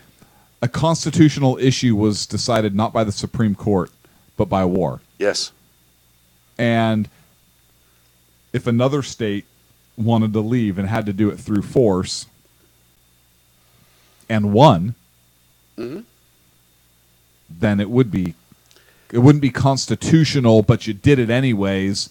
So you really can do it, but you got to fight to do it. But you can't not do it. But you can't not do. Huh? Yeah. There's only one state that has in their articles or in their state constitution and part of their being part of the country is getting statehood is Texas, that has the lawful right to essentially leave at any point and be their own nation. Yeah, that might have been resettled, though, when they actually left the first time. I don't know. I don't think so. By the way, here's another picture. Clint, I'm going to blow up my camera for a second. Okay. And I'm going to see if you can see this. But this is on Facebook as well. This goes back to the Robert Lee thing. I can't see it. It says Robert Lee, circa 1863, before leading the Army of North Virginia into combat. And it, of course, is a picture of Robert E. Lee with the Asian broadcaster's head on it.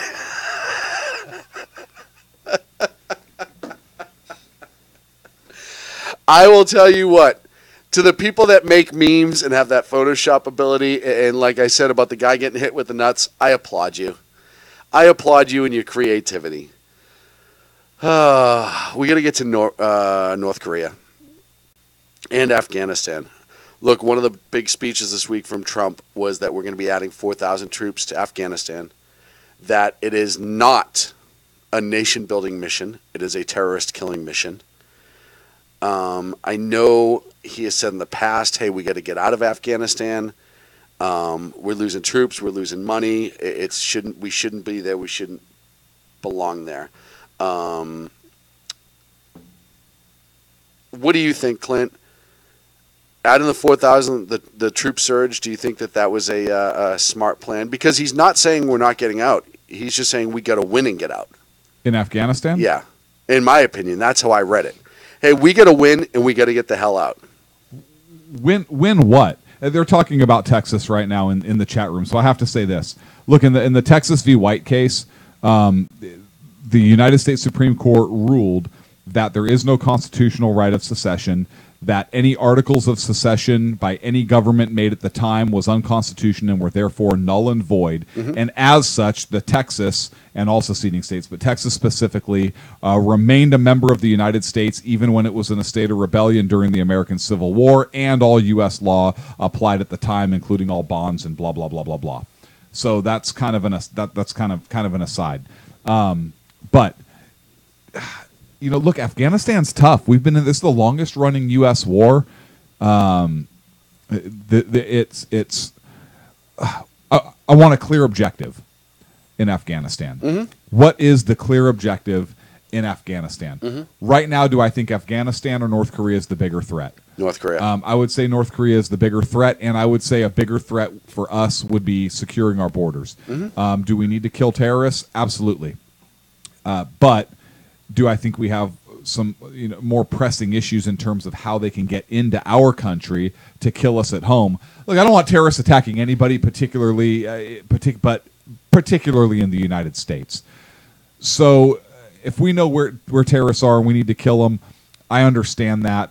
But I don't want a longer, more protracted war in Afghanistan without a clear objective, or with a simple objective of, we're just going to go kill terrorists. Right. What is your plan? Specifically, you don't have to tell me. I don't want to know. We're going just have one that's going to work. Yeah, we're going to go into cave XYZ and we're going to kill 4 guys and we're no. But I don't need to know that. But if your plan is, hey, we're going to add 4,000, so the next year we think we can eradicate the mass of those in Al Qaeda and the Taliban who are aiding and abetting the people that attacked us and continue to attack us. Yeah, look, I just want to know, hey, listen, we know ISIS strongholds or terrorist strongholds are here, and here. We are adding X number of military troops because our plan is to eradicate them here, and here. We're not going to talk about specifically how we're going to do that. We're going to go in there. We're going to kill terrorists. Our objective date is this, and we are either going to meet our objective or we're not. And here's the difference. Or don't even give a date. Be like, hey, here's an objective. We go until we accomplish this objective. Here's the difference, too, and I've said this before with Afghanistan and Iraq. Iraq, we got into the nation building, but one of the things you have to remember about Iraq is it was a stable nation prior to Hussein being brought down. That's not saying he wasn't a horrendous leader. That wasn't saying the people were being, but it was a state for the most part that was contained, and there was a lot of destruction as the war. So the plan was to rebuild cities and stuff like that. Afghanistan was a shithole. There's a rumor right now that I think it was McMaster's and who was talking to Trump about Afghanistan.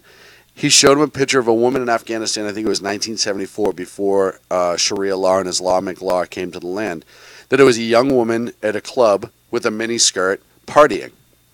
He essentially said, hey, these were the freedoms that they had prior to Islam showing up. And now you look at the country as it is today. I don't know if his argument was for the surge or against it, like, hey, we can't do anything, this is who they are, or what have you. But that piece of history is forgotten about. Afghanistan was a beautiful nation prior to Islamic rule. A very free nation.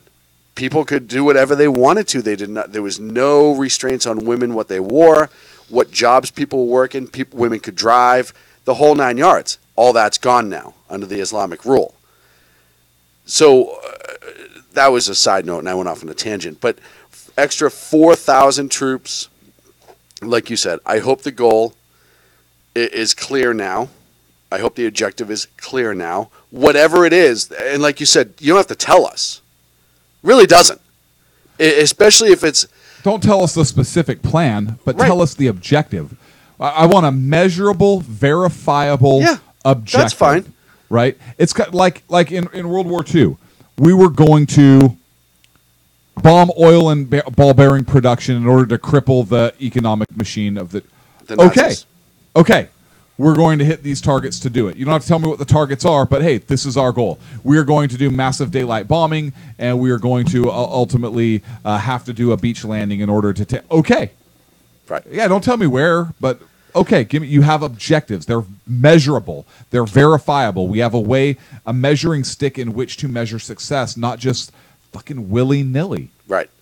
And again, they may have a much more specific goal in mind. And we also don't know if so. The 4,000 being sent, we don't know if it's to backfill. We don't know. We just don't have all that information yet. Not enough to make a valuable decision or a valuable synopsis of the situation. But I agree. I hope that there's an end game, and I hope that we're moving towards it. Now, they've also, which I'm really excited about, I know we're going to get North Korea, but I want to bring this up. Might as well just roll it all in one. We got 5 minutes. Have you ever heard of the Sky Tractor? It's an airplane that's used for crop dusting, very sturdy, Yes. stable. Yep. Right.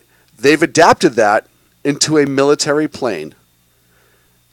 Close ground support, low speed ground support, able to fire Hellfire missiles and other missiles. They've increased the frame and armored it. Mm-hmm. They're testing it right now. How cool is it that a crop duster is becoming a weapon of combat? And it's used specifically in Afghanistan is really what it was being designed for. Yeah, look, I've crop dusted people in the in the aisle of Target, Right, grocery nailed it. store, and just Nailed nailed it it. all the time. But I just thought it was really cool. That is cool, and it kind of is like the Cessna Broncos, right in the Vietnam War. Yeah. It's a Cessna little twin seater, The and OV even some of the single engine prop planes where they'd throw rocket pods on it. They're forward Yep. air The controllers. OV Broncos. Yep. Which, by the way, now are used for firefighting in a lot of places. Freaking hose draggers. Now, I'm just saying it's cool to see That them still actually be is used. kind of cool. Yeah. Look, firefighters have a couple cool ass jobs. Toys. Right. Number one is if you're a firefighter pilot and you're dropping shit on a fire. It's pretty badass. That's pretty badass. I'm not gonna lie. If you're also one of the spotters in the old Cobras, Okay. and you fly for CDF, Okay. they have Cobra helicopters that they use for California fires. Department of Forestry. Yeah, that's pretty badass. So look, I was actually gonna say smoke jumpers. Smoke jumpers If are you badass parachute as well. into a freaking wildfire, Yeah, I'll give it to you're you. a badass. I'll give it to you. Yeah. Can't argue that. Absolutely. Cannot argue that. Nope, not at all. The DC-10 pilot who drops that thing at like the deck Yes. and then just climbs out of it like a sumbitch. Yes. Oh my Badass. God. Badass. Right. Absolutely badass. You're taking a passenger airliner and you're getting it down to about 220 miles an hour, a couple hundred feet off the deck. At like 5 feet. Yeah. You're dropping fire retardant and then you're jacking Did you the say gas. no, you're not dropping Retardant. retarded firefighters. Fire You're not dropping retardant. them. Oh, okay. I misunderstood. I apologize. And then you are jacking the gas and climbing straight up. Yes. It's freaking amazing. First of all, I want to know who the crazy sumbitch was that said, I got an idea. Do me a favor. Do me a favor, would you? Yeah. Give me a DC-10 and some water. I want to show you something. Yeah. Yeah. Watch this. Hey, load this sucker up with chemical. Wait, what? You know that was Just trust me, load this fucker up with chemical. There was a former fighter pilot who was working for an airline. I'm going to say bomber pilot. Yeah, who was working for an airline who was like, I have an idea, but nobody's going to go for this. I kind of want to go back to war, but I don't want to go back to war. Yes. And I think one of these big-ass sumbitches can do it. Yes. Let's see. Somebody, somewhere, had the idea. Yeah. Yeah. And then had to try it. Yes. And then some superior said, yeah, I like that. It's a good idea. Hey, you know what else we can use? Attack helicopters. Wait, what? Yeah, let's use combat attack helicopters too. I don't. You know what? They can spot fires. Why don't you just use regular attack helicopters? Why would we? Right. Or where are the tanks? Right. Like with a water cannon. Right. Or instead of a water cannon, they shoot like freaking balls of like whatever, fire retardant. But this kind of goes back to tell you a little bit. Jersey Joe's not in chat, but that's all right. This kind of goes back to tell you a little bit that with firefighters, it's all about the toys. It is. It is all about the freaking toys. It is. I saw somebody posted a picture from somewhere down the road here of a local fire truck, and it looked like a battle wagon. Yeah. It's all low profile against the ground with these beefy wheels, and I'm like, dude, you're driving someone to the hospital. Do you need that? Versus cops, right? Hang on, here's the cops. Hey, so we can use attack helicopters to end pursuits. Here's the cops. Why the fuck would we do that? We're just going to chase them ourselves. Right. We're not pussies. Right, why don't we just keep chasing them? Why don't we just, yeah, we'll catch them eventually. What do we need an attack helicopter It's absolutely for? crazy. Absolutely crazy. Folks, that's it for the Sackheads Radio Show live from the SHR Already? Network. It is that We time. didn't even really have a friend. wrap-up. I know we didn't have a wrap up, and Hang I on, we gotta apologize. get to North Korea because that's on the top of the board. They're fucking crazy. Okay, go ahead. North Korea is done. Good job. We'll be back next Wednesday, 8 p.m. Pacific, at 11 on the East Coast. Next Tuesday, make sure, Tuesday and Thursday, 8 p.m. Pacific, you check out the Berserk Bobcat Saloon with the Bloviating Zeppelin. Danny Butcher's here Friday night, 8 o'clock. Just prior, at 6 p.m. Monday through Friday, you have River of Common Sense. Jersey Joe, and before him is the Kraken himself, Ralph Chitums. Did you say the cracker himself? Yes. Is he white? We'll see. No, You can't we'll say see. that. I can say whatever I want. It's my network. It's our network. Sorry, Goose. Right now, I'm claiming ownership. Sorry, Goose. Tough shit. We'll see you next week, folks. Have a good week.